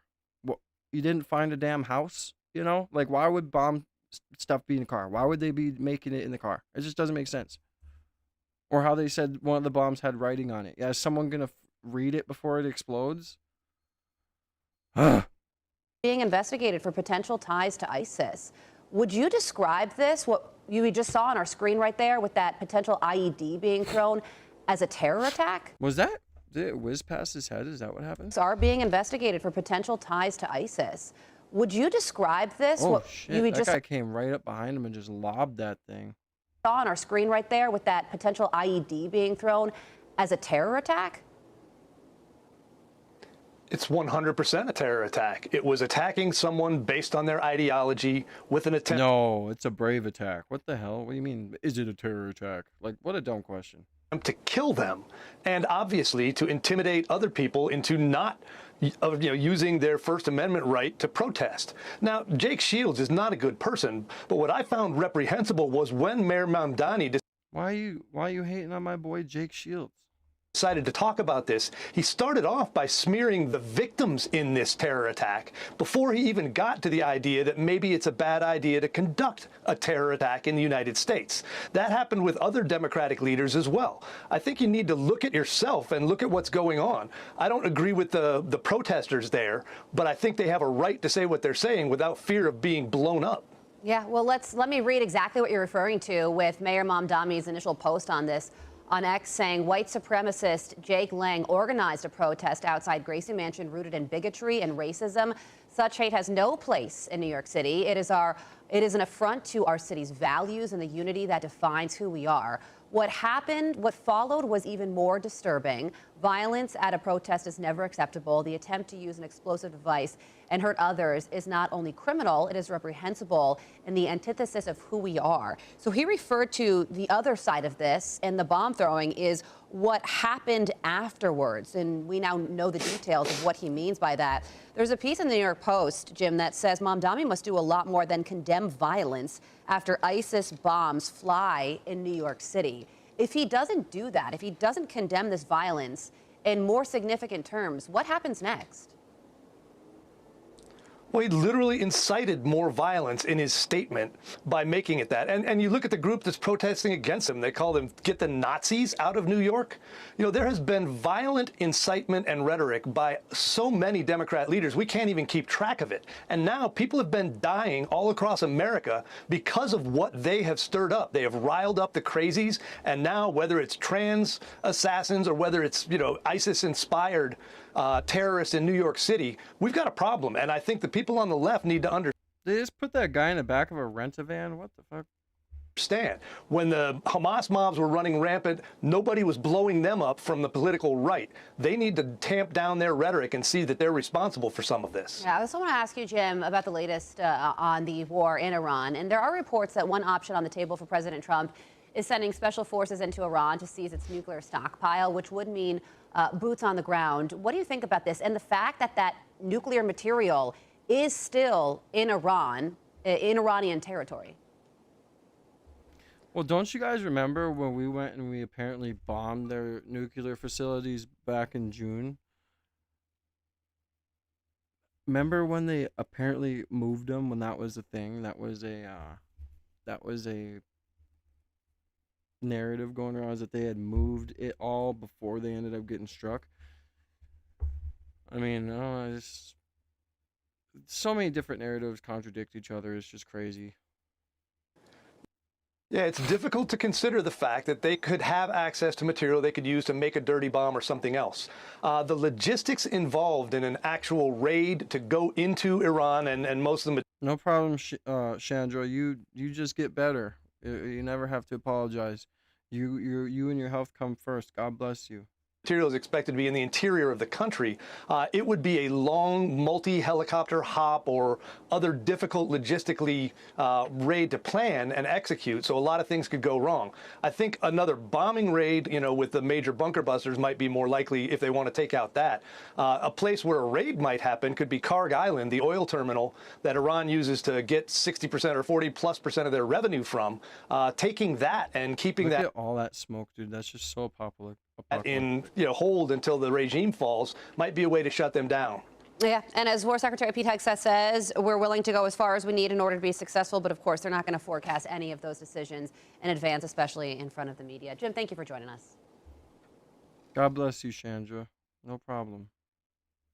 You know this is a family, and I'm here. We're here for you. We're always going to be here for you.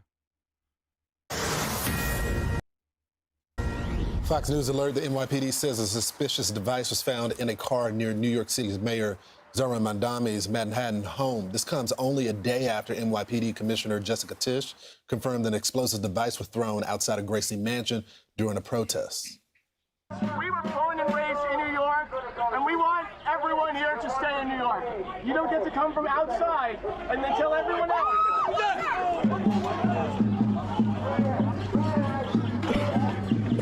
Dude, that guy's smiling that was walking past. Look at this guy's face who threw it. Watch this guy. Right here in the hood, he's smiling. Look at him. It's fucking crazy situational awareness. No one gives a care. Like, people were running up to the bomb trying to take pictures of it. Joining us now is former NYPD officer who served with the FBI Joint Terrorism Task Force, Tom Smith. Tom, thanks so much for joining the program. I guess the big question is, how does someone get these explosive materials? And that's the important part of this. You're not walking into a store, especially an 18 and 19-year-old, and buying this. Where did they get this, and who taught them how to build this device? That's going to be the important part of this investigation going forward, and the JTTF is going to go into that with their backgrounds. What's their inner circle, their travel, their finances? All of that's going to come into play when it comes to how did this begin and where the origin. Sorry to hear that, Chandra. God bless you and her. of this. I know we don't have a lot of information now, but what are the potential motivations of something like this? Well, it could be a bunch. It could be political. It could be religious. It could be an opportunity because of rhetoric that's going on. I mean, look at the statement that was mentioned by the mayor, not really downplaying this, or downplaying it, and not coming out against it. So what you're doing is you're empowering these people. If they have an ally, this is going to continue to happen. And unfortunately, this might just be the beginning. Let me read that statement because I think it's important for the context of this conversation. This is what he said, the mayor, on X. Yesterday, white supremacist Jake Lang organized a protest outside of Gracie's mansion, rooted in bigotry and racism. Such hate has no place in New York City. What followed was even more disturbing. Violence at a protest is never acceptable. The attempt to use an explosive device and hurt others is not only criminal, it's reprehensible and the antithesis of who. Blake, have you ever tried, or Chandra, have you guys ever thought about trying fenbendazole and all that other stuff? I don't want to say too much on YouTube, but I'll say it in the Discord. We are. I mean, to start a statement about that, when you have explosive devices, I mean, I just don't understand it as the mayor of the largest city. No, I don't either. And it's disturbing because you're empowering them. You're giving them an ally in the might be beginning stages of these attacks. You have an improvised device. You have an explosive device being brought into New York City. That is a problem, and that should be at the forefront of any statement that he gives when regarding this action. What is going on in counterterrorism, control rooms all over the country right now to keep Americans safe, not just in New York, but all major cities? Yeah, what they're doing is they're communicating very tightly with our overseas partners and getting all the information that's from there into here. Threat streams, any threats into major cities, embassies, anything to do with this homeland. We're in contact with our allies over there who's going to feed us that information because that's where it's going to. Yeah, and then the other stuff, Ivern, and then Mectin.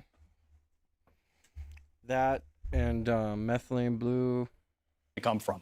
And then what's going on domestically, all the joint terrorism task forces around this country are going to be on high alert to make sure nothing like this is happening. And if it is or it's being planned, to stop it beforehand. But all the people that crossed the border that we don't know where they came from, over 10+ million people, could that be problematic? That's a big problem. Just look at what's going on overseas now with Iran. We had about 2,000 Iranians stopped at the border. Over 750 got in. We don't know where they are, who they are, what any motivation they have in this country right now. So again, on top, and that's just fucking scary, dude. Like super scary to think about. Top of now dealing with threat streams, you have to look for these people and see where they are and what they're doing in this country. Roger that. Tom, thanks so much for joining the program. Thank you. Appreciate it. I'm Steve Doocy. I'm Brian Kilmeade. And I'm Ainsley Earhart. And click here to subscribe to the. Yeah, that new UFC fight card event's gonna be crazy too, dude. As we're in a new war, we're going to be having a UFC event at the White House. A high school prank gone horribly wrong. I like what Sean Strickland said. Sean Strickland was like, I'm not going to go fight in front of a bunch of PDF files. A Georgia teen now facing. I'm not going to go fight in front of a bunch of Epstein listers. Over a decade behind bars after allegedly killing his math teacher. According to reports, 18-year-old Jaden Wallace and 4 friends were at the teacher's home throwing toilet paper. Jason Hughes then came out but tripped on the wet road because it had been raining and fell. That's when the teen who was allegedly trying to drive away ran Hughes over, killing him. My God. This all happening just hours after the school district issued a warning to students about pranks that have gone too far in the past. Fox News contributor and criminal defense attorney Josh Ritter joins me now. Josh, a horribly tragic case. The teacher and the student reportedly very close. The teacher knew these pranksters were going to be going to his home. He was actually excited to kind of confront them. This is a tradition at the school. In light of all this, how do you expect prosecutors to approach this case? This manslaughter, I'm sure, is an excellent illustration for how difficult it can be for prosecutors to make these types of decisions. Exactly as you pointed out, you have it was an accident. It'd be manslaughter. This teacher who lost his life. He's a husband. They'd probably reduce it down to vehicular manslaughter. I actually know somebody who got imprisoned for that and convicted and got out, and we gave him a job for a little bit.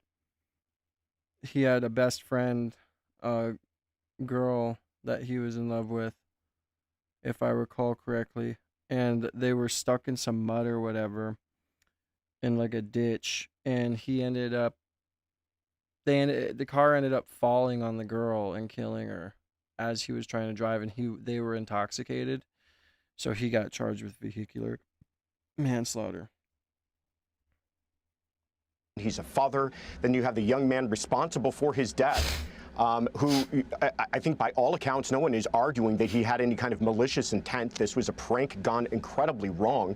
But the way that the prosecutors are going to look at this and the arguments they're going to make is that the concept of implied malice, that by driving his vehicle recklessly, by taking part in this prank and by driving away, even though it appears as though the teacher tripping may have contributed in some part to that as an accident, his reckless driving will give them that implied malice to arrive at a second-degree murder charge. I will tell you, though, it sounds like a difficult argument that they're going to have to make to jurors in this case. I think, especially... Yeah, I don't know, dude. I mean, if he fell and stuff, I would pull the Ring camera and check the Ring camera and stuff like that. I mean, if he was just driving away and, like, it's icy and whatever, I mean, I guess, I don't know, how does that even happen? How could he even have ran him over? But, yeah, that's sad, dude. Anyways, I want to learn about Iran, not this.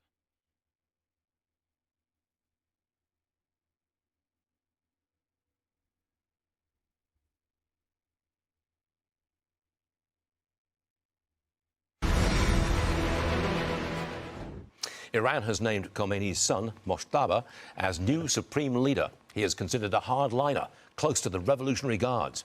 President Trump says, quote, he won't last long if the Iranians don't get his, Trump's, approval first.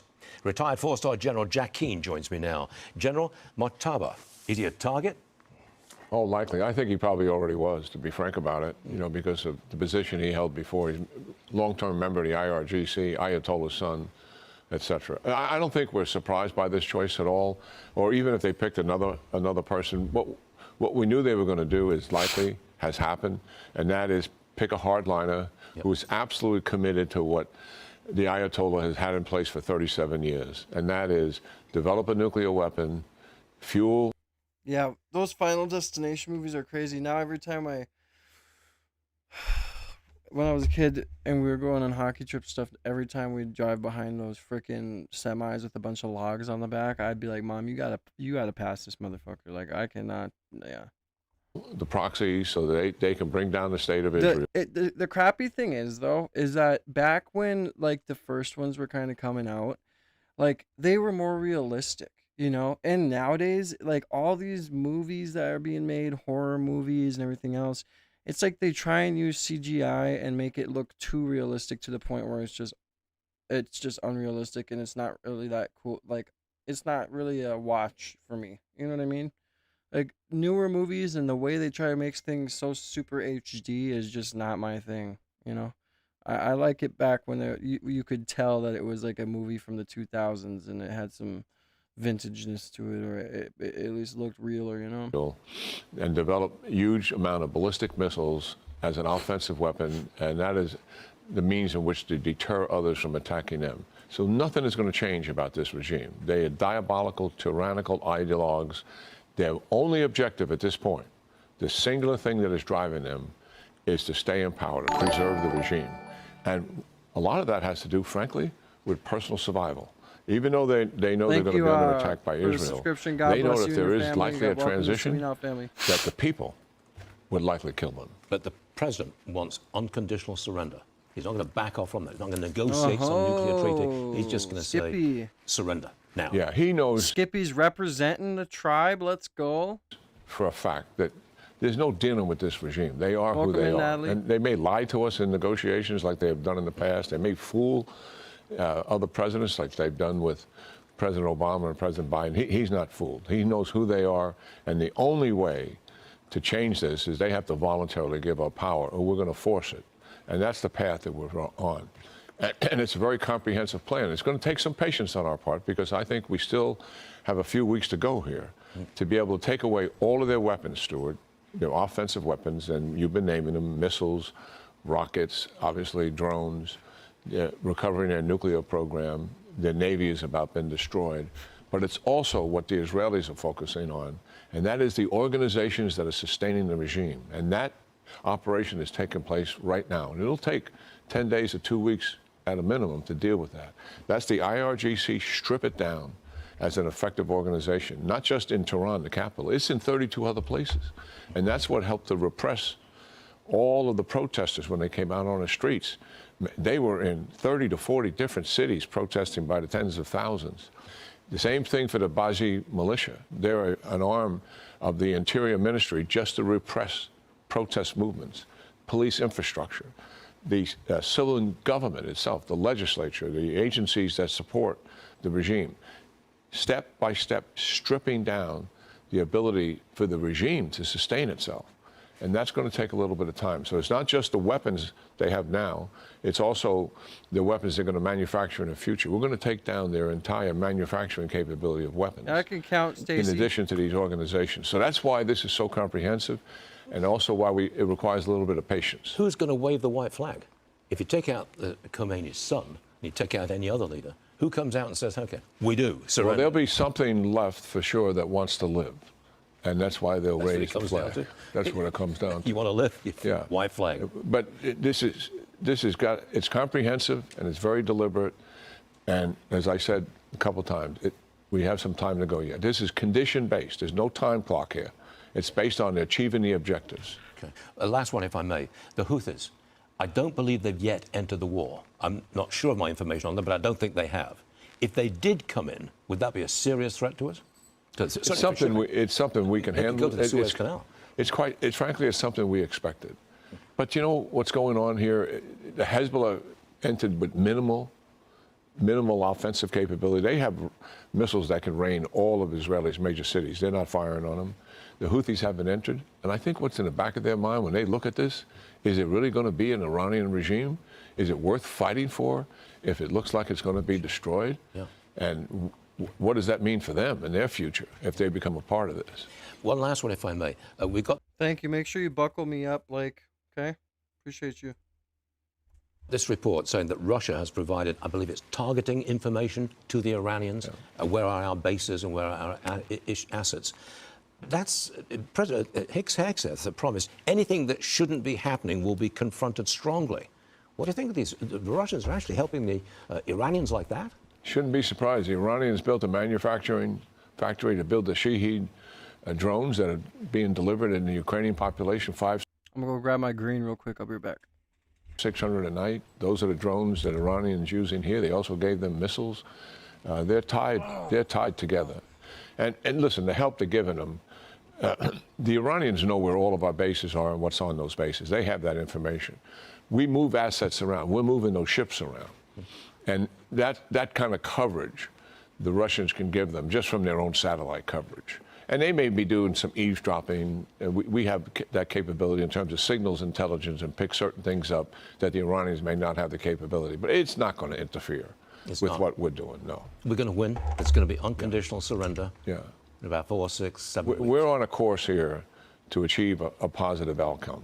And it's going to take some time to get us there. If we get there, we have really changed history. Oh. The history of the Middle East has just been reversed if we can achieve that unconditional surrender. I mean, just think, these guys have been almost in power for 50 years, 47 years, and we're going to take this lifeline away from them.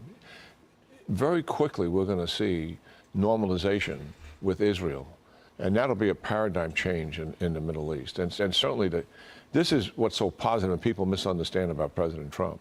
He's willing to use force if it's clearly going to have a positive income. Stop somebody from doing something bad, like develop a nuclear weapon, Qasem Soleimani, killing Americans over a history of 40 years, Maduro, a thug and a killer and a narco trafficker, get him out of what he's doing. And in this case, let's end this regime once and for all. And an enduring, stable Middle East, something we haven't seen in our lifetime, really, is on the horizon. Sure. Now, we still have to get there. There's a lot of work to get there. There's a lot of work just to transition governments in Iran.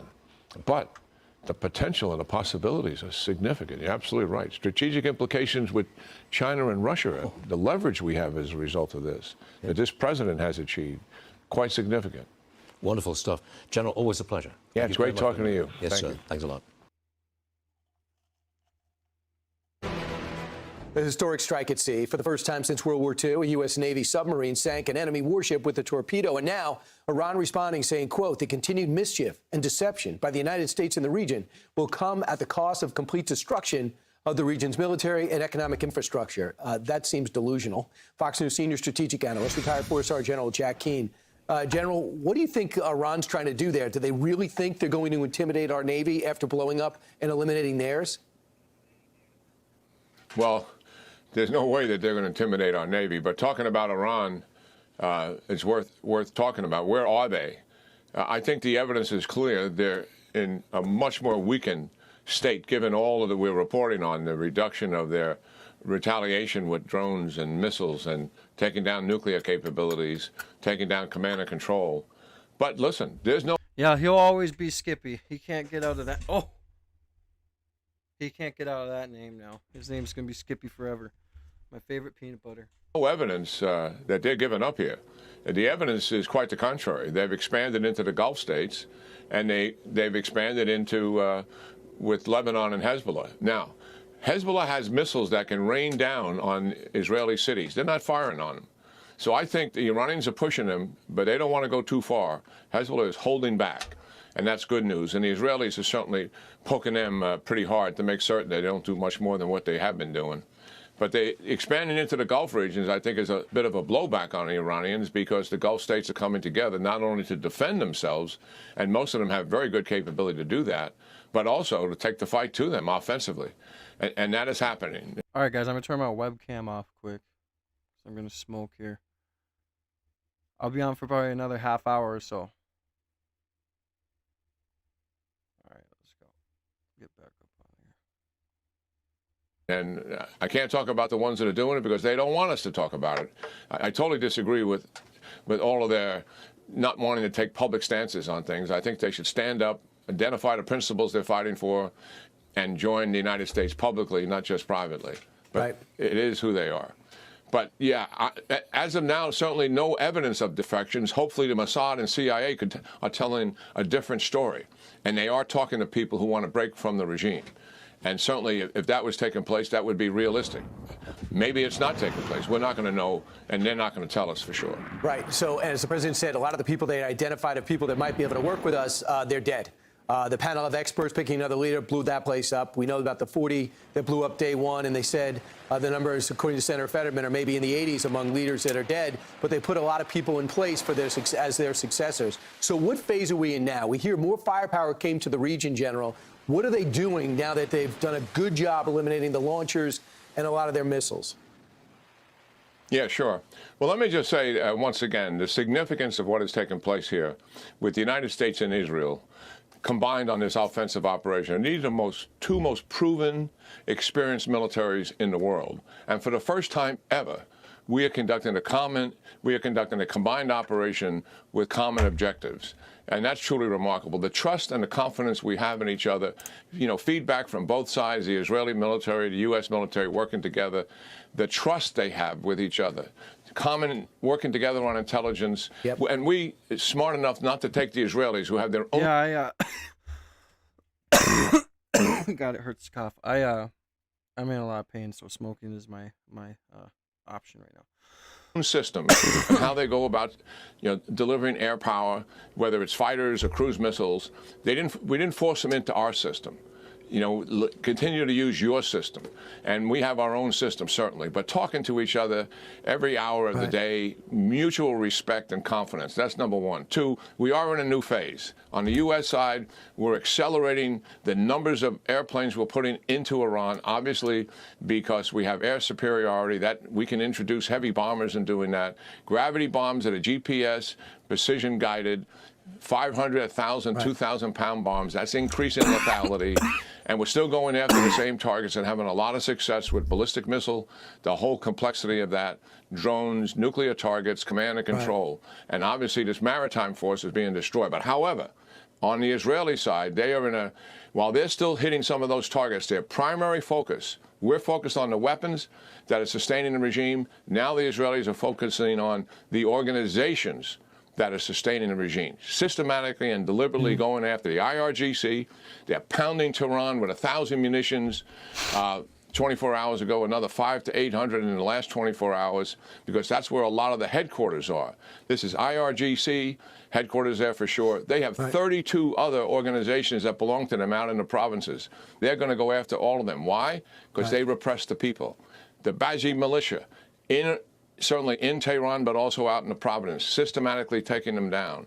Police infrastructure, same, taking them down because they are part of the infrastructure and security forces that repress the people and sustain the regime.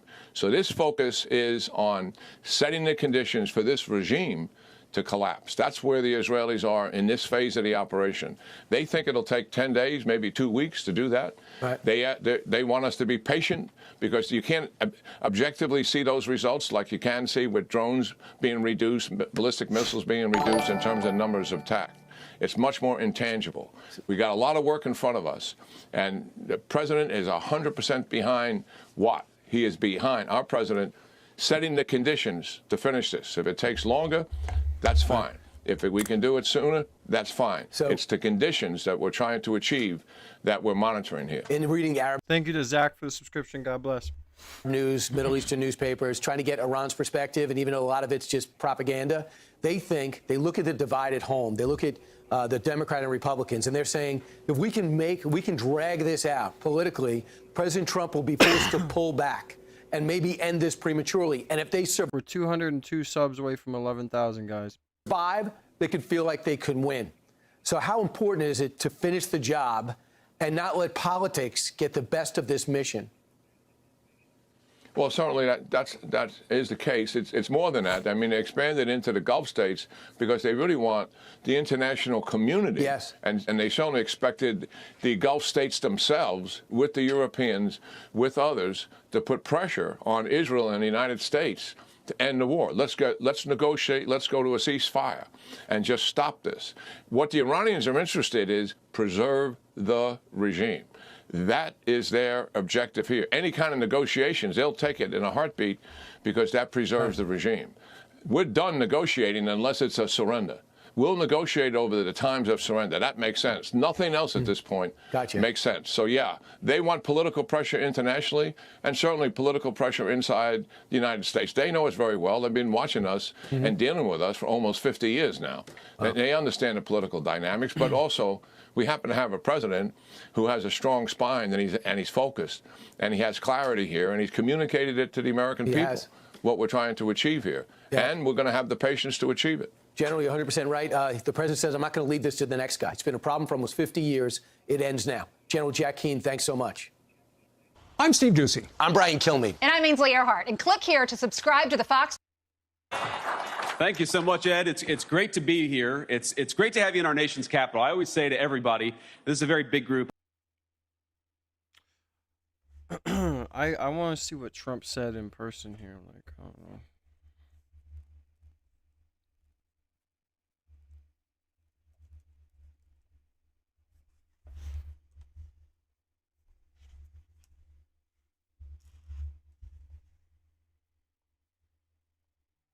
A somber journey home for 6 Americans carried under the flag they each served. Army reservists killed by an Iranian drone strike in Kuwait.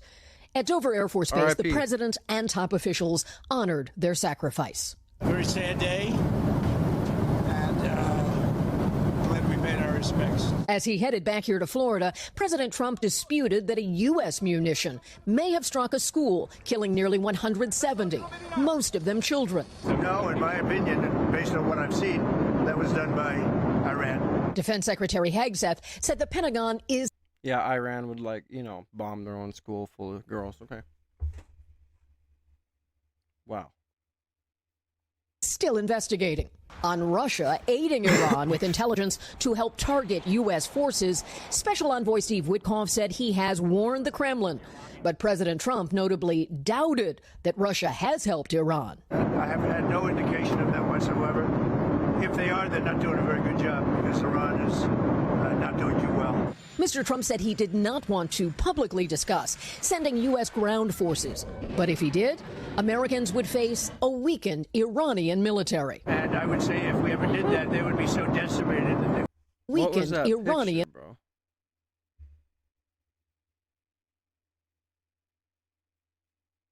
Is this real? Military. And I would say if we ever did that, they would be so decimated that they wouldn't be able to fight at the ground level. At home, the war is already fueling higher gas prices. The president said the U.S. will add to its strategic petroleum reserve, but he downplayed higher consumer costs for now. We figured oil prices would go up, which they will. They'll also come down. They'll come down very fast, and we will have gotten rid of a major cancer on the face of the earth. The president was asked if he is worried about gas prices, and he said no. It's like if Iran was such a problem and it's such a big issue, and it's like they're a cancer, why would this not have happened earlier? Why would we have sent them billions of dollars like Obama did? Like, I just don't understand what the deal is here. And he said this is just a short excursion in dealing with Iran after many decades of trouble there. He also said he'll follow his gut instinct about when to refill the U.S. Strategic Petroleum Reserve, and that, of course, is a hedge against an unstable global oil market. Willie? Kelly O'Donnell with the president. Kelly, thank you. Hey, thanks for... Yeah, no problem, bro. You're welcome. I watched. Hello, everybody. It's a very sad day. This is what I want to see. I don't want to be watching the news talk about it, so. And let me pay our respects. It's a tough situation. Great people, great parents. Appreciate you guys running up the likes, man. Make sure you guys like the stream. 29 more people seem to like. Appreciate y'all. Much love. Wives, family. And a beautiful ceremony. I guess you got to see that at least once. Any questions? President Trump, did what you just witnessed make you think differently about going ahead with this war or even putting troops on the ground in the Middle East? We're winning the war by a lot. We've decimated their whole evil empire. It'll continue, I'm sure, for a little while. Look at these guys back here. They're just sitting here, like, especially Pete Hegseth. He looks like he's stressed. But very proud of the people, the parents. And he just can't fucking stay still. Parents were so proud of their boy, as they call it, my boy, in case the young lady. The parents are so proud. Many of them are military parents. And what does this look? He looks like he took Dayquil and NyQuil at the same time. You know, so it's, but it's always a very sad thing. The war itself is going unbelievably. It's as good as it can be. We have Pete here, and you have Steve Witkoff here. We have some additional questions. You're 1 week in now, sir. You're 1 week in at this point. How long, as of now, do you expect? Well, I think we've accomplished more in 1 week than anyone thought possible. We've wiped out their Navy 44 ships. We've wiped out their Air Force, every plane. We've wiped out most of their missiles. You see, the missiles aren't coming much anymore. We've also hit their manufacturing. I don't know, that video we watched earlier was there was more missiles than I've ever seen in any other video, so I'm just areas where they make the missiles very hard.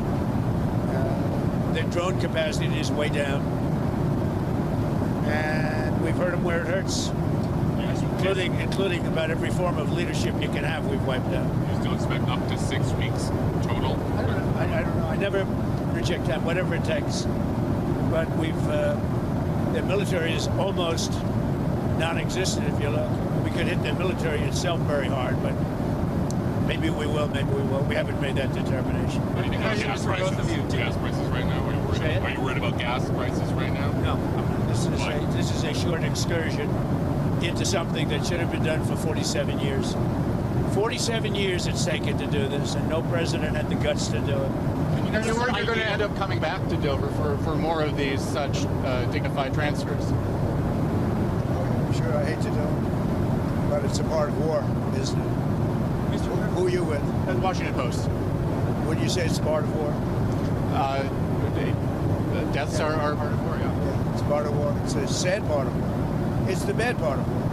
Mr. President, did the United States bomb a girls' elementary school in southern Iran on the first day of the war? Yeah, but we don't need to be doing this war. Like, that's the point. Like, seriously.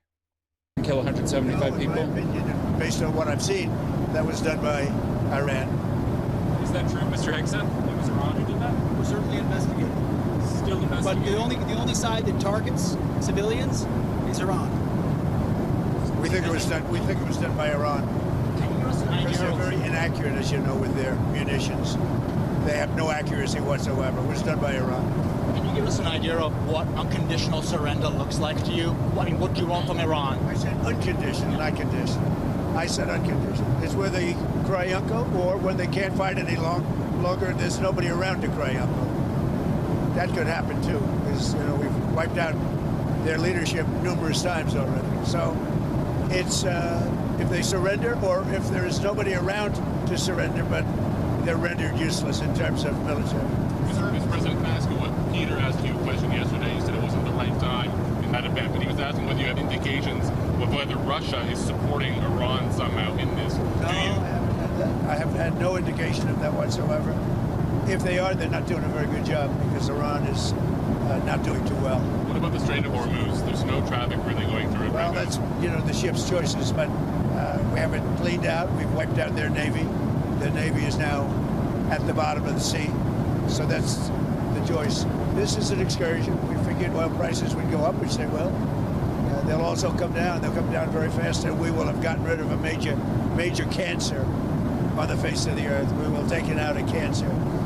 Don't forget October 7th. Don't forget all of the things that have happened over the years, all caused by these people. So what we're doing is a great thing, not only for our country and not only for Israel, not only for the Middle East, but for the world. Secretary Bessent announced some moves to temporarily allow certain Russian oil sales to India. Are you considering any other moves, including the SPR? Well, if there were some, I would do it just to take a little of the pressure off. But I think that the oil pressure, but there's a lot of oil.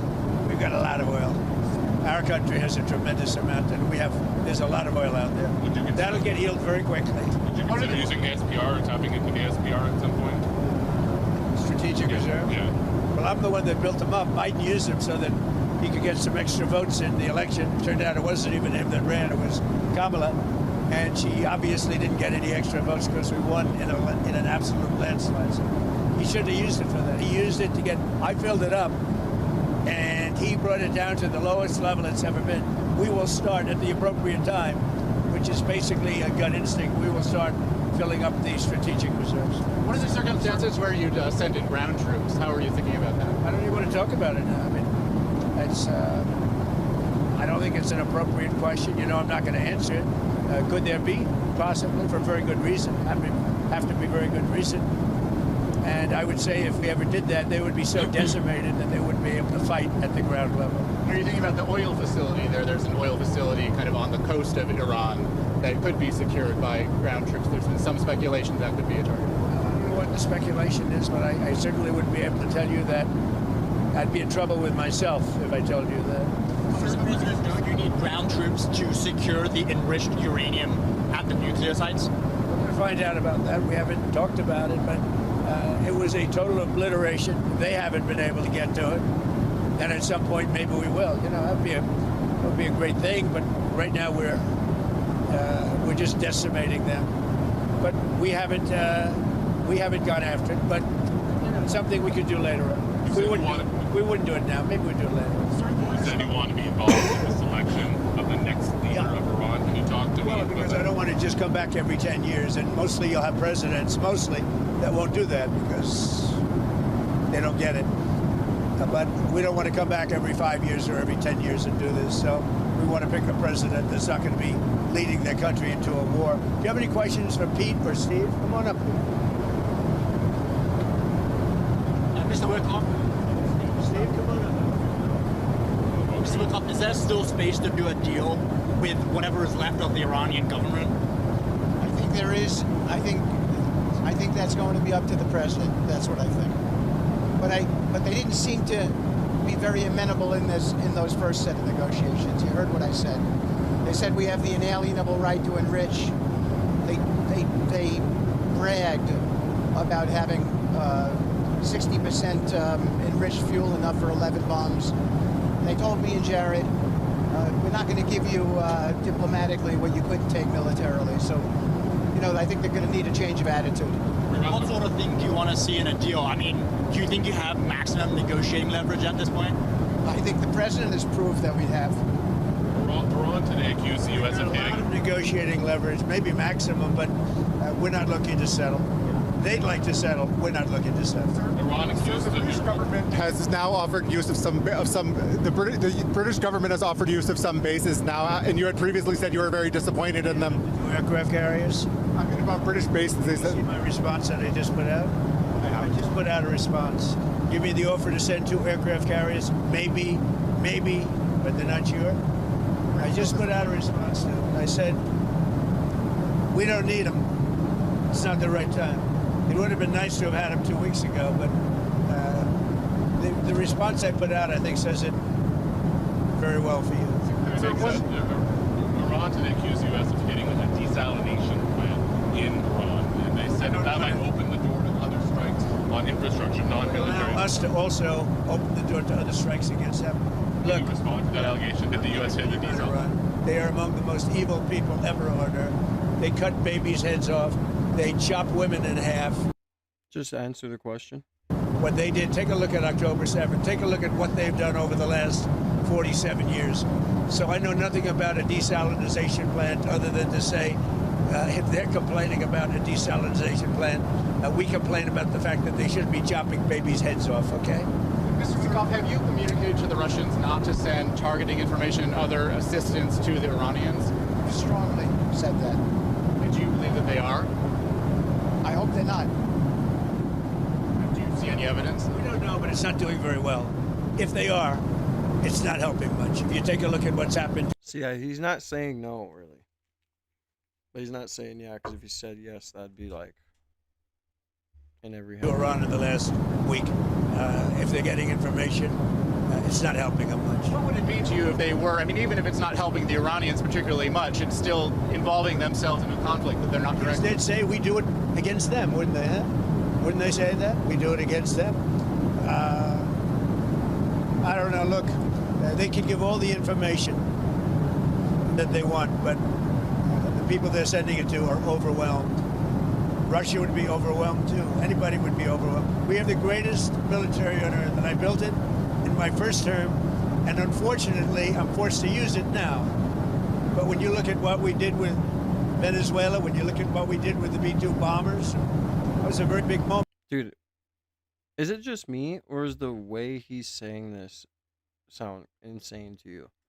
Because I built the greatest military in my first term, and it's unfortunate for them that I have to use it now. Like, holy shit.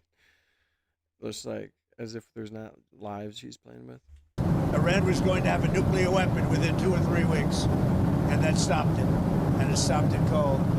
And you ask about maybe going back and getting that, something good. And I hate how he calls them, like, dude, there's kids there and stuff like that. Like, I always just say this. I'm not for, you know, kids are innocent, dude. The right time. Is Iran running out of missiles and drones, or do you expect those counterattacks to continue with them? Not only that, manufacturing capability also. We've hit the manufacturing very hard. They're at about 9% of what they sent out in the first 2 days, and we think that's because they don't have that much. We've knocked out about 70% of the launchers. The launchers are a big deal. Very hard to get, very expensive. We want to talk about leverage. With every passing day, we have more and more leverage because we have more and more capabilities. We're hitting them harder and harder, and they have less of an ability to defend themselves. So we're pressing the offensive every single day, creating all the leverage the president needs for the outcome he wants. So it sounds like you think they're running out of water, both of the drones and the missiles. When you look, I mean, they're sending in much less drones. They're being decimated. Now, you know, at some point, I don't think there'll be anybody left maybe to say we surrender. But they're being decimated, and when you look also, all of a sudden they apologized to the Middle Eastern states that they shot at them. I was very surprised to see they did that, but you mark that down as a victory for us and for the Middle Eastern states, who are really friends of ours. But I guess they're not going to be shooting at them anymore. They apologized, and we'll see what happens. But that's a big loss. That's a surrender right there. I called it a surrender today. When they apologized and said they're not shooting at them anymore, that's really a surrender to those states and to us. Okay, anything else? Some Iranians are concerned that the Kurds will carve out kind of an autonomous region as they did in Syria and Iraq. We're not looking to the Kurds going in. We're very friendly with the Kurds, as you know, but we don't want to make the war any more complex than it already is. No. Rule that out? We don't want, I have ruled it out. I don't want the Kurds going in. I don't want to see the Kurds get hurt, get killed. I don't want to see the Kurds get hurt and killed, but I definitely see my own country, people get hurt and killed. I don't know. I just don't agree with this war. I'm salty about it, to be honest. We've had a good relation. They're willing to go in, but I've told them I don't want them to go in. Do you think the map of Iran will look the same? The war is complicated enough without getting the Kurds involved. BiBi lost his brother this morning, so he's feeling it too. And do you think the map of Iran looks the same after this is all done? That I can't tell you. Probably I hope so, not. Gorilla. Do you know if any shipping companies have taken the U.S. up on its offer of insurance to go through the Strait of Hormuz? No, we have it set up. We have a great insurance and reinsurance system, but I don't. Sorry, when you talk about... When this ends, we're going to have a much safer world, you know that. So, you know, this is a minor excursion. But when this ends, we're going to have a much safer world. And we will have gotten rid of a lot of sick and demented people to leadership. So we got rid of the one leadership, then we got rid of the second level of leadership. Now they're on their third or fourth level of leadership. And they have leaders right now that nobody even knows who they are. Thank you very much, everybody. Thank you. That notification was loud as shit. Not gonna lie.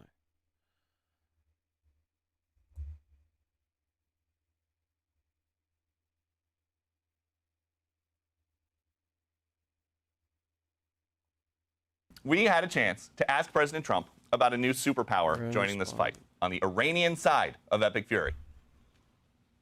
President Trump, it sounds like the Russians are helping Iran target and attack Americans now. That's an easy problem compared to what we're doing here. I mean, but can I be honest? It's just, I have a lot of respect for you. You've always been very nice to me. What a stupid question that is to be asking. What the fuck? At this time, we're talking about something else. Can we keep this maybe a little bit? And just a few minutes ago, the Iranians confirmed Russia is helping. Are you receiving any help from Russia? Well, we have a strategic partnership with Russia. So that's a yes? And, well, a military cooperation between Iran and Russia is not something new. It's not a secret. It has been in the past, and it's still there and will continue in the future. General David Petraeus, retired four-star general. What should President Trump do about this? We already watched some. Well, he should ask Congress to pass the sanctions bill that is in the Senate. Can't really see. Senator Lindsey Graham has led the effort, very close to President Trump, of course. I of don't know why course. the side where all these videos are, the recommended is so slim. Prison guard interviewed by federal agents. Oh, dude. What do you think's bigger right now? You think the Epstein files are bigger or Iran? No, I'm just kidding. Stupid question. It's Iran. But I'm so sick of hearing it. Sorry. I seen this last night too. Trump is. We're gonna get Cuba. No, that's crazy. On the summit and what it means. It just feels like there's something bigger going on, you know. Like it just really feels like there's something big that's gonna happen, and they're preparing for it. That's just how I feel. Like they're getting land, they're taking countries, they're switching leaders and kidnapping leaders. Like making big moves like that don't just happen for no reason. Like, you know, all at once. Maybe one big move, but like all of them that's been happening. Yeah. For you at home, let's bring in Florida Congresswoman Maria Salazar. Congresswoman, great to have you. You were at this summit when the president spoke this morning. You know, I know this is primarily about trying to keep Russia and China out of the Western Hemisphere, but it's. I have something something I only found in California to send you.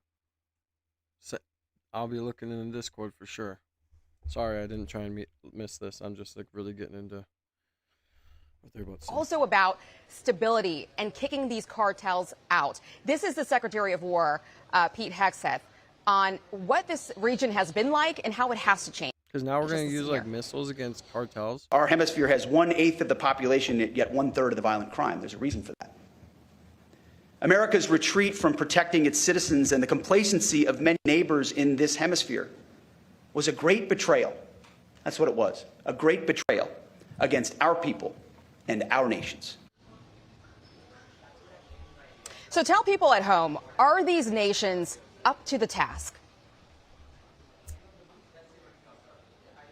Oh, well, I'm sorry, I didn't know that I was on the air. Well, and it's great what President Trump is doing, because basically he's sending a message not only to the cartels and to organized crime, but to the political elite, to the leaders, that the art of governance has to start now.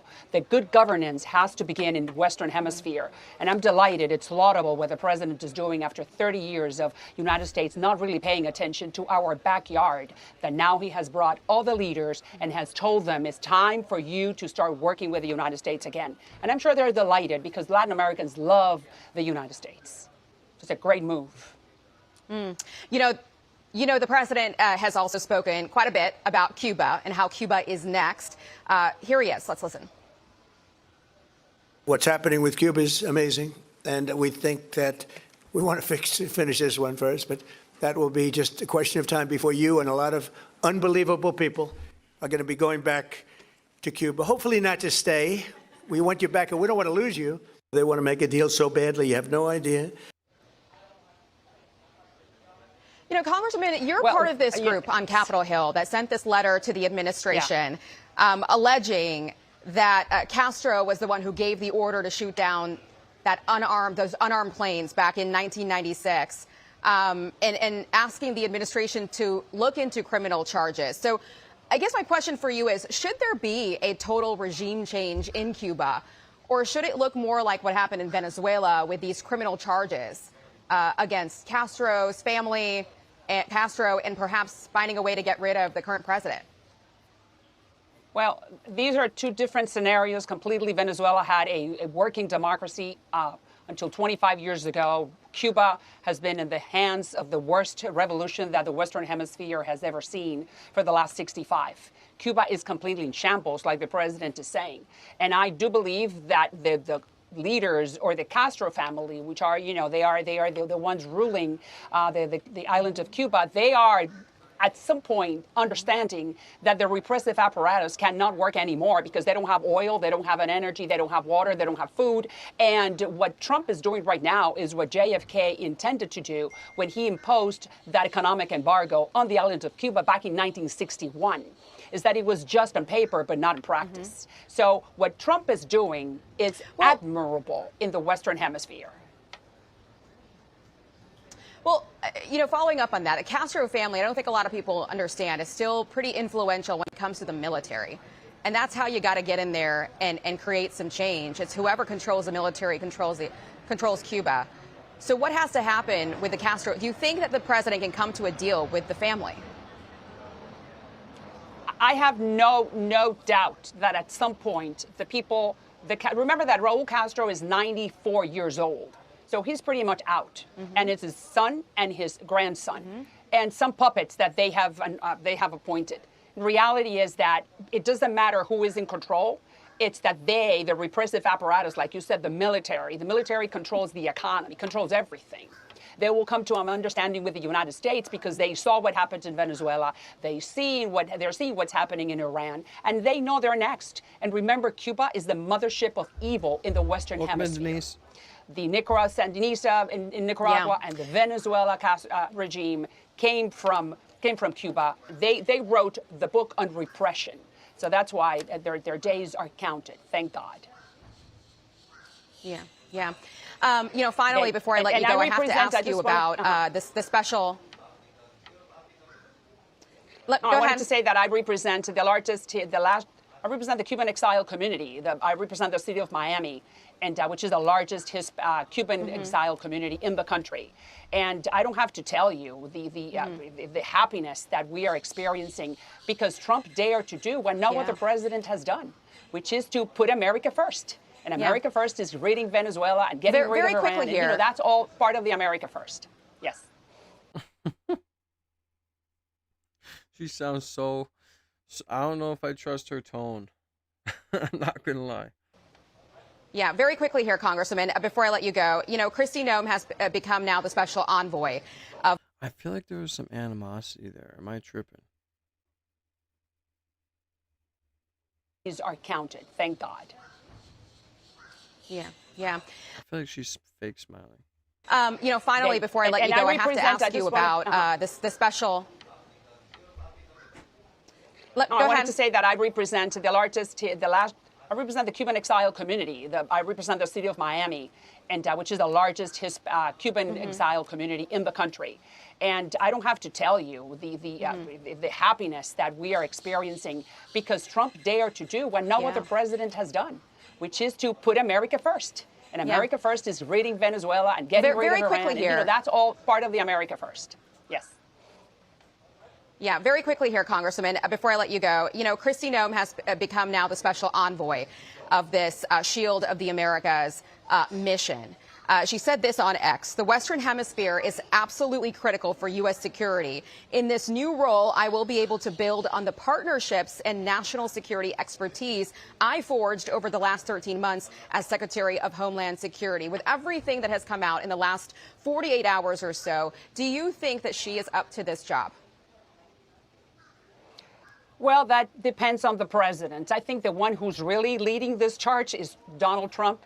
That every leader on that in that meeting is looking up to the president. And if President Trump has decided that she is the person who is going to be his spokesperson, it's fine. And I can help him as well. It's just that the momentum that he is creating, it doesn't really matter who is the appointee, is that he is creating the spirit in the Western Hemisphere for us to work with the United States once again. Yes, and you definitely felt that energy in the room today with all those world leaders. Congresswoman Salazar, thank you very much for joining us. Great to see you. My pleasure. Sure. Hey, it's Will Kane. I didn't want to have to listen to that loud shit. All right, y'all. I'm probably going to get off here in a few minutes. I got this video rendering. I was working on this morning. Sorry. Yeah, shit's getting too wild, man. And I'm surprised I'm not seeing anything about BiBi Netanyahu's son dying on here. I wonder if that was true or not. I mean, it was just a clip of a house burning. I guess you don't know.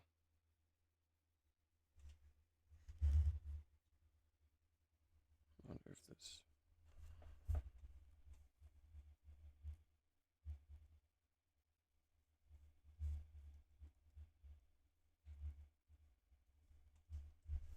Or fact check.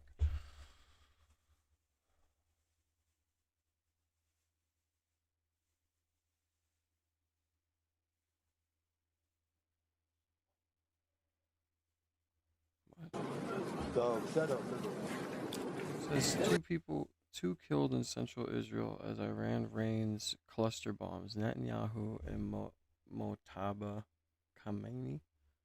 What?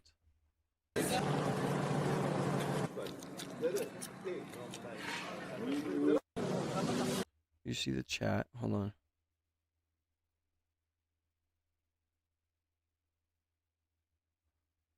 Israel has started it.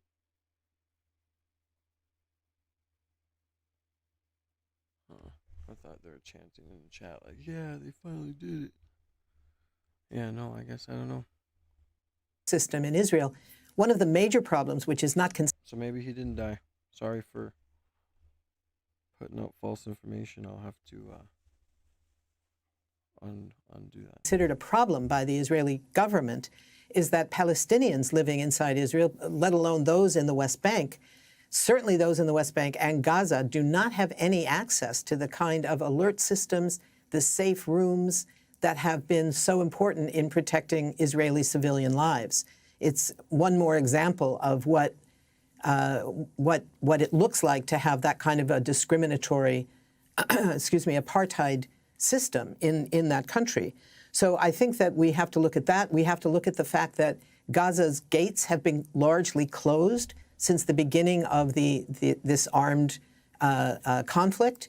So the vast majority of urgently necessary humanitarian goods, food, equipment for clean water, medical supplies. Yeah. Can you hear my phone? I'm sorry. Are not being allowed into Gaza. We're facing the return of major threats of famine, of a huge level of a return to what will be the next stage of the Israeli genocide in Gaza. So these kinds of uneven access to protection are very, very clear in the Israeli context. The other thing that we have to look at, there may be a divide at some point between the Israeli position and the U.S. position. One could imagine at some point the U.S. choosing a claimed off-ramp if they decide that the political price that could be paid by President Trump is simply too high. They tell the Israelis, look, thanks a little bit for letting me know. We need to end this. We need diplomacy now. And the Israelis say, no, we're not going to stop. This is an era unlike that in 1991, when the U.S. essentially ordered Israel to keep its troops in the barracks, to not participate in the war against Iraq, under the false claims of weapons of mass destruction at that time. And the Israelis abided by it. They understood. This time around, if it's just coming as a request from the White House, Netanyahu has shown himself very willing to simply ignore it. Only when the U.S. cuts off arms, cuts off Israeli access to military aid and military support, will that kind of request be taken seriously. Phyllis Bennis, Alan Ayre in Washington, D.C. Many thanks to you both. Thank you. Global financial markets are feeling the shock of the conflict. The main U.S. indices fell by more than 1% when they opened on Monday, before reducing some of those losses. It followed declines in Europe and in Asia, with indices in Japan and South Korea falling by around 6%. Oil prices rose to their highest levels in 4 years. Brent crude, the most traded type of oil, averaged around $71 a barrel in February. It rose to $78 on March the 2nd, the first day of trading after the war began. It then surged past the $100 mark earlier on Monday, but has now dropped below $100 over the past few hours. West Texas Intermediate, or WTI, is the other benchmark. It's primarily used in the US. WTI averaged around $65 a barrel in February. It climbed to $71 on March 2nd and broke through $100 on Monday before coming down a fraction to just under $92. And Kristen Salumi has more now on rising costs are affecting people in New York. These increases are really starting to add up. You noted it's the first time in 4 years that crude has been over $100 a barrel. For the average car driver here in the United States, they've seen their petrol prices increase by 17% just in the last week, just over a week since February 28th, when Iran and the United States, Israel and the United States began their attacks on Iran. Here in New York, you can see price per gallon starting at $3.79 and going much higher than that. That's about $1 a liter. That's crazy.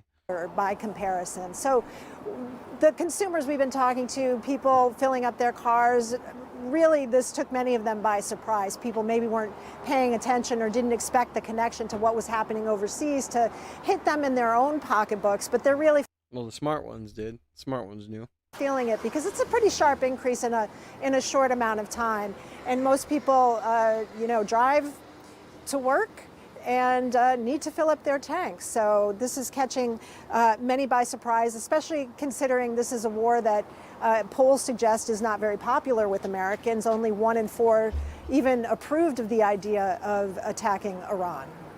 7 of the world's largest economies, the G7, have not made a decision yet on the potential release of emergency oil stocks following an emergency meeting. If reserves are to be released, it would be the first time since 2022 following Russia's full-scale invasion of Ukraine.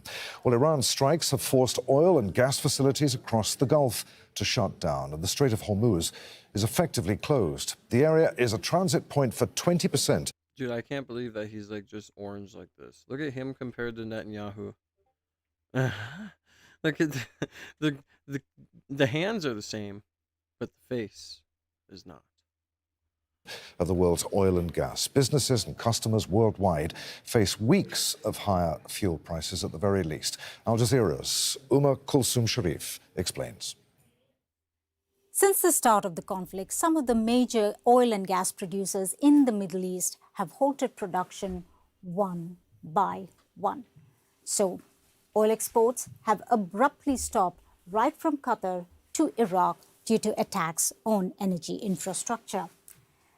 Now, nearly half of the world's oil reserves and production comes from this region. Now, Saudi Arabia is a leading exporter. Now, this image should explain why it was forced to halt production at one of its biggest domestic oil refinery, Ras Tanura. Debris from an intercepted Iranian drone caused a fire here. Now, apart from crude oil exports, the Middle East is also a powerhouse when it comes to liquefied natural gas. Now, Qatar is a leading producer, supplying nearly 20% of global LNG. Now, it operates a field along with Iran. Now, this is South Pass North Dome field. Now, the south portion of it is operated by Qatar and the northern part of it by Iran. But production has completely stopped here. Even if production were to continue, we have another problem, the problem of transportation, because the Iranian threats have effectively shut the Strait of Hormuz. So all the oil and gas that has been produced in the region is not being supplied through. Normally, most of the Why not just fly it there? Right. supplies go through the Strait of Hormuz to Asia, but some of them also to Europe, right up from the Arabian Sea and through the Suez Canal. Now, the closure of the strait has already pushed up oil and gas prices. And the world has actually seen that play out after Russia's invasion of Ukraine in 2022. Now, stock markets have slumped, oil prices have jumped right from Asia to America. The global fertilizer market is also under pressure. Prices have surged as exports from the Gulf are disrupted and supply routes are affected. Fertilizer prices were around $516 a ton before the Iran conflict began. By March 1st, that's one day into the war, they'd climbed to around $610, and now fertilizer prices are nearing $680 a ton. That's raising concerns about higher farming food production costs around the world. That's crazy. This is Al Jazeera. It's the 10th day of the US-Israel war on Iran, a conflict that's already spread to large parts of the Middle East and is threatening global fuel suppliers with major consequences. The main developments this hour. I couldn't imagine being there and just seeing missiles flying everywhere. That'd just be crazy. I mean, holy crap. Central Israel has come under another attack, this time from Hezbollah in Lebanon. Rockets have fallen in several areas. 16 people received minor injuries. That attack followed an earlier wave of Iranian strikes. So was that I think that must have been the clip we were watching, the Lebanese strikes. Large crowds gathered across Iran in support of their new supreme leader, Mojtaba Khamenei. Look at all those people, dude. The son of the assassinated Ayatollah Ali Khamenei was announced to the position overnight. Financial markets in the US fell by more than 1% when they opened on Monday. It followed declines in Europe and in Asia. Oil rose above $100 a barrel, the highest level in 4 years. Well, the European Union's top diplomat says that Israel should stop its attacks against Hezbollah in Lebanon. EU Foreign Policy Chief Kaya Kallas made the statement after crisis talks with leaders including Lebanon's President Joseph Aoun. Kallas also called on Hezbollah to cease all actions against Israel, but also rebuked what she said was Israel's heavy-handed retaliation. Kallas warned that Israel risks further destabilizing a fragile situation and creating a humanitarian crisis. Well, the EU chiefs have been discussing the situation in Iran. Also, Al Jazeera's Nicholas Huck is with us now live from Brussels. Nick, strong comments there from the EU towards Israel. Speak, bro. Yeah, I mean, strong comments from the EU's top diplomats. It's been a very busy day here in Brussels, but the words used and the condemnation from the EU's top diplomat, which usually... Could you imagine seeing that, dude? That's just insane. ...have very muted statements.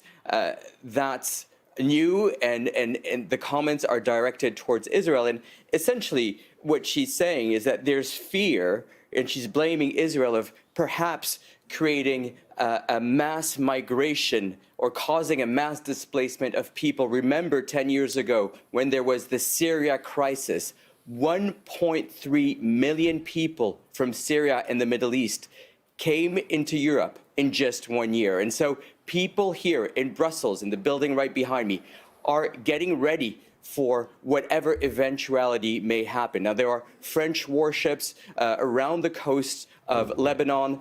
In the statement, Kaja Kallas also mentioning that there will be aid brought to Lebanon, and this is following the video conversation that she had with the president of Lebanon. So there's grave concern of what could happen, that Lebanon could be the gateway for displacements of people, and that would affect Europe. Is it ready for so many people coming into this continent? And remember, this is coming at a time when the two major economies in Europe, France and Germany, are holding local elections. And of course, migration is a top issue here. Adrian? Nick, what were the other takeaways then from this meeting? Yeah, so two major meetings, of course, with the leaders of Gulf countries, where Kaja Kallas mentioned that she could be the matchmaker between Ukraine and the countries that may need interceptors, drone interceptors. So matchmaker between Ukraine, that is producing these interceptors, that is also under attack from these Shahid drones from Russia. And so willing to help or to coordinate help between the countries that may need it in the Gulf and in the Middle East. So there's been discussion of that here in Brussels with Middle East and Gulf leaders, but also discussion around trying to get European citizens back into Europe, those that are stranded and stuck in the Gulf countries. So trying to have charter flights, but also commercial flights, more of them. There are so many people. There are so 4,000 people have been repatriated so far, but many more still remain stranded. So that's one of the issues that has been discussed today. But there's also real discussions on the economic. Those drones are gnarly, man. I'm just watching it and I'm just like, impact and the prices of. It's just so crazy how far like war has came now, you know. And it's like playing Call of Duty was so futuristic because it had this stuff and it didn't seem real at the time, and then now you do this or you watch this stuff and it's like, God, this is just like what I used to play on the video game, and it's crazy. It's crazy to see.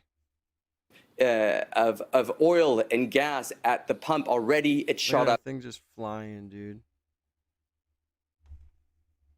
Of oil and gas at the pump already, it shot up to around $2 a liter, and there's concern that this could rise even more. So we're waiting for what the G7 finance ministers will come up with in order to try to stabilize the markets, reassure the markets, but also reassure Europeans here.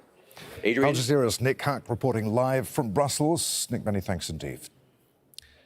A new wave of Israeli airstrikes on Lebanon has left neighborhoods in the capital in ruins. Israel launched at least 3 strikes on Beirut's southern suburbs on Monday. The Israeli army says that it was targeting buildings housing a financial institution used by Hezbollah. Hezbollah attacked Israel last week after US-Israeli strikes killed Iran's supreme leader Ayatollah Ali Khamenei. Al Jazeera's Zaina Hodda reports from Beirut. We are in the center of Beirut in a neighborhood known as Nuwairi. In the past hour, the Israeli military issued a warning that it intends to target all branches of Cardel. Yo, who is this G back here? He is pulled up on a damn scooter like, what's up? Look at this guy. Beirut in a neighborhood known as Nuwairi. In the past hour, the Israeli military issued a warning that it intends to target. This motherfucker is the G. Is this guy the GOAT, man? I think this guy's the GOAT. All branches of Cardel Hassan, that's a financial institution affiliated with Hezbollah. Let me show you what the reality of life is like nowadays in Lebanon. So the Israeli military issues this warning. So that building in the distance where you see the satellite dishes on the roof, that building is expected to be targeted at any time now. As you can see, the Lebanese security forces, they close roads, they direct traffic to make sure people do not approach areas that will be targeted. In the past few minutes, there have been strikes in Beirut's southern suburbs, a few kilometers from where we are.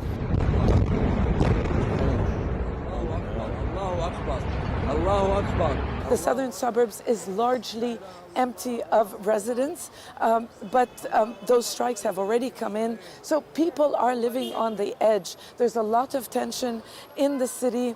Yes, we're talking now about the Israeli military issuing warnings, giving people advance notice. But more often than not, strikes come in without any prior notice. That's one of the Qard al-Hassan branches, the Hezbollah-affiliated institutions that the Israeli military threatened to target across the country. This particular branch has so far not been hit. We are in the center of the Lebanese capital. It's not clear why it has not been hit yet. In late 2024, it was targeted. Now, Lebanon's Prime Minister Nawaf Salam has said the only guarantee he has so far received from the international community that there will be no airstrikes targeting Beirut International Airport and the road leading to it. Zana Khudr, Al Jazeera, Beirut. The Israeli military has continued to issue forced displacement orders to residents of southern Lebanon. The United Nations Children's Fund says that nearly 700,000 people, including around 200,000 children, have been forced from their homes, adding to the tens of thousands already uprooted from previous That's sad, man. I hate hearing about that because it's just sad. You know, it's really sad to know that kids are out there dealing with this shit. Kids are innocent. They should never be involved with nothing. Conflicts. At least 83 children have been killed and 254 wounded across Lebanon since March 2nd as violence intensifies. And Syrian authorities say that more than 65,000 civilians from Lebanon have crossed into Syria through the Judaydat-Yabus border gate near Damascus and the Jusir crossing in Homs. The country's largest stadium has been transformed into a reception centre for displaced people, but that's not nearly enough to meet the overwhelming need. Al Jazeera's Bernard Smith has sent us this report. Lebanon's government is struggling to meet the demand for emergency shelter. This stadium is being converted into a mini tent city, but there aren't enough tents to meet the enormous demand. There are 800 people in here so far, including Marwa El Shalak, who is heavily pregnant and could give birth at any moment, but their home's been totally These guys are American. Dude, look at these guys, man. These I'm not trying to make fun of the situation. It is sad, but dude, this looks like they're American actors. What? Maybe it's just because I, smoked. destroyed, and they've been left sheltering here. We were staying in the southern suburbs. The strike started suddenly during the night, around 3 a.m. We took a car and went to central Beirut, and then some people brought us here to the sports city. Our situation is very difficult. I could give birth at any moment, and I'm very worried about how I'm supposed to stay in a tent in this kind of weather. The UN estimates almost 700,000 people have been internally displaced, and most of them are living in either hotels, private rented accommodation, or staying with friends. And those that don't have those options, those that don't have the means to rent or pay for hotels, are in government shelters like this, and there is enormous need. And those that are here could be here now for many more weeks or even months to come. Bernard Smith, Al Jazeera, Beirut. Iranian drones and missiles continue to target countries across the Gulf region. Qatar's defense ministry says its forces intercepted missiles targeting the country, and in Bahrain a fire broke out after a drone struck the country's main oil refinery, which is crucial for its energy sector. The Emir of Kuwait says that he supports efforts of fellow GCC nations to protect themselves. The aggression. I see this guy at UFC fights, bro. That's crazy. That's wild. We'll catch a little bit more up as it's coming in live, and then I'm gonna get off, y'all. But I hope that everybody stays safe out there, man. This war is not necessary to me. Like I said, it feels like to me something bigger is gonna happen, and we're preparing for it. And I pray every day for better outcomes, better ways to live life in the world, man, because this is just crazy. All those kids being displaced and stuff. Sad. And violations that affected our sisterly countries are violations to our whole region and also a direct threat to our stability and security. The security of the GCC. Do you think that their sign language is different than ours? Dumb question. It's most likely, yeah. Sorry. Countries is one security that can't be divided, and affecting the sovereignty of one GCC country member touches the security of all. A direct threat to our stability and security. The security of the GCC countries is one security that can't be divided, and affecting the sovereignty of one GCC country member touches the security of all. Abdallah Bandar El Ataibi is an assistant professor in international affairs at Qatar University. He's with us now. Abdallah, we're now more than a week into this war. Are we still in a phase of controlled escalation, or has this all become something much harder to contain, or let alone predict? It's a very difficult to predict this conflict. It's unclear where this conflict is going, honestly, due to so many things. We see a lot of changes happening inside Iran. They got a new supreme leader elected yesterday. So we, as the region, the people of the region, are looking at what this is going to bring to the table. Are we going to see more attacks to the neighboring countries, or we'll see more more insistence on nuclear deal or nuclear program? So we don't know yet. IRGC have been taking control of everything happening inside Iran. This is what could be the picture there from Iran, because we saw the previous supreme leader got killed. We saw the IRGC just escalating all the issue by targeting and widening the conflicts to increase the expenses on the world, not only in the region. What does the targeting of the Gulf's energy infrastructure tell us now about Iran's strategy? Well, it's very important to see that Iran is trying to weaponize everything in their way to make a case that this is a global war, this is not only about Iran. So what they are doing is targeting all the energy infrastructure. We saw them targeting the oil infrastructure in Saudi Arabia and also in Bahrain. We saw them targeting the LNG or liquefied natural gas in Qatar here. Like I said, that clip I seen of that fire just engulfing basically the whole motherfucking frame of the camera's horizon. It just looked apocalyptic. It was crazy. I couldn't imagine seeing that shit. It must make it imagine like the rain and everything is going to be gross. In Ras Laffan and Said, these are critical infrastructure. This has nothing to do with military. This has nothing to do with any interest of the United States, as the Iranians are claiming. They are targeting the energy. They are even hindering the flow of Strait of Hormuz, and we know it's strategically important waterway for not only energy but also for trade. For Gulf states hosting U.S. forces, does this conflict now risk forcing them into a war that they've been desperately trying to avoid? Well, it's very important to avoid it. Oof, that's rough. Imagine how much pollution that causes too. Because this is not the war of the region. This is not the war of the Gulf Cooperation country. Sound like a liberal. Council countries. It's very important to draw this line. And His Excellency, the Qatari Prime Minister and Foreign Minister, in his recent interview, he just mentioned that Qatar will be open to talk to Iran. You can't change geography. The only way to settle down in differences and conflict is by having dialogue. And Qatar has a great record of mediating in so many cases, east to west. Also, Oman has a great track of that. They mediated a deal in 2015, and also this year they hosted some of the talks in Oman and also some of them in Geneva. So the region want to de-escalate that. Why are they showing a UFO video?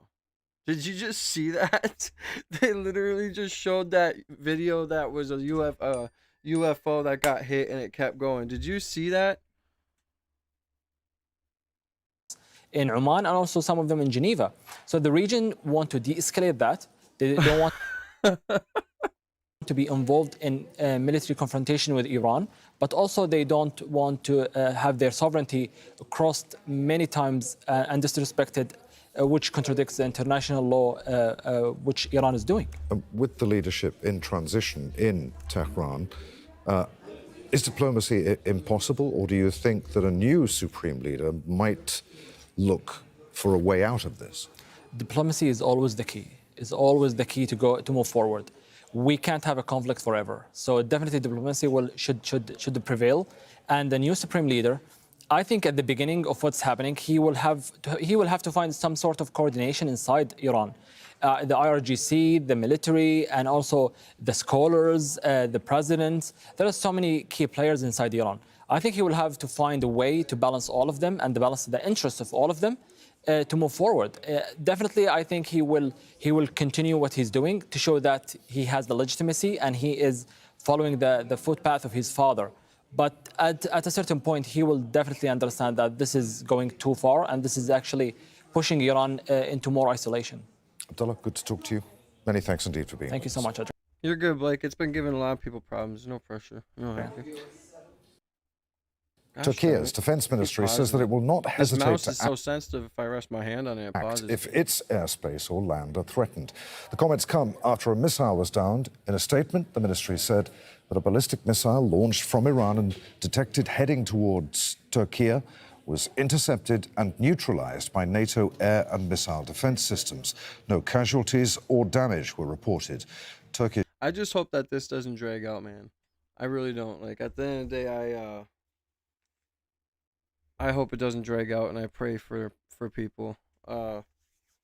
Shouldn't have smoked. I feel like I kind of got quiet. I kind of get quiet when we're watching live updates, though, and stuff like that, because I really want to learn so I can know what I'm talking about. Like the whole BiBi Netanyahu's brother thing, like, I guess, you know, that's why you fact-check things. But I literally just seen it right as I was hopping on, so it's not true. I haven't seen it. But, yeah. I hope everybody has a good day, man. I'm going to hop off. I'm going to finish doing some things and probably cook some lunch, and I'm gonna rest my. Oh, I freaking muted the wrong thing. Sorry.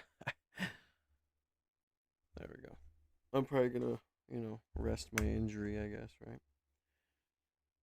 If anything crazy happens, I'll come on and I'll update you. But man, this is just wild. I pray for everybody. Yeah, I'm subscribed to you, Blake. I'm pretty sure. Pretty sure I'm subscribed to you. Yeah, I think I'm subscribed to you already, Blake. But anyways, you guys have a good day, man. Stacy, have a good day. Thank you for being here. Blake, thank you for being here. Everybody else, thank you guys for being here. Skippy, everybody, a little bit. It's been a good day, man. Sorry I'm a little, low energy today. It's just one of those days. As you guys can see, I don't have my curtains open because I am being a hobbit today, so. But yeah, crazy stuff, man. I pray for those kids that are all displaced. I hate seeing that shit, man. It's unnecessary as fuck to me. And hopefully they can get a new home and stuff like that and chill. And not have to be next to this unfortunate situation. So, much love to you guys. I'll see y'all tomorrow. Ko-Fi. Oh, yeah. The Ko-Fi. If you want to donate ever, the link is in the bio for my Ko-Fi. Thank you, Stacy.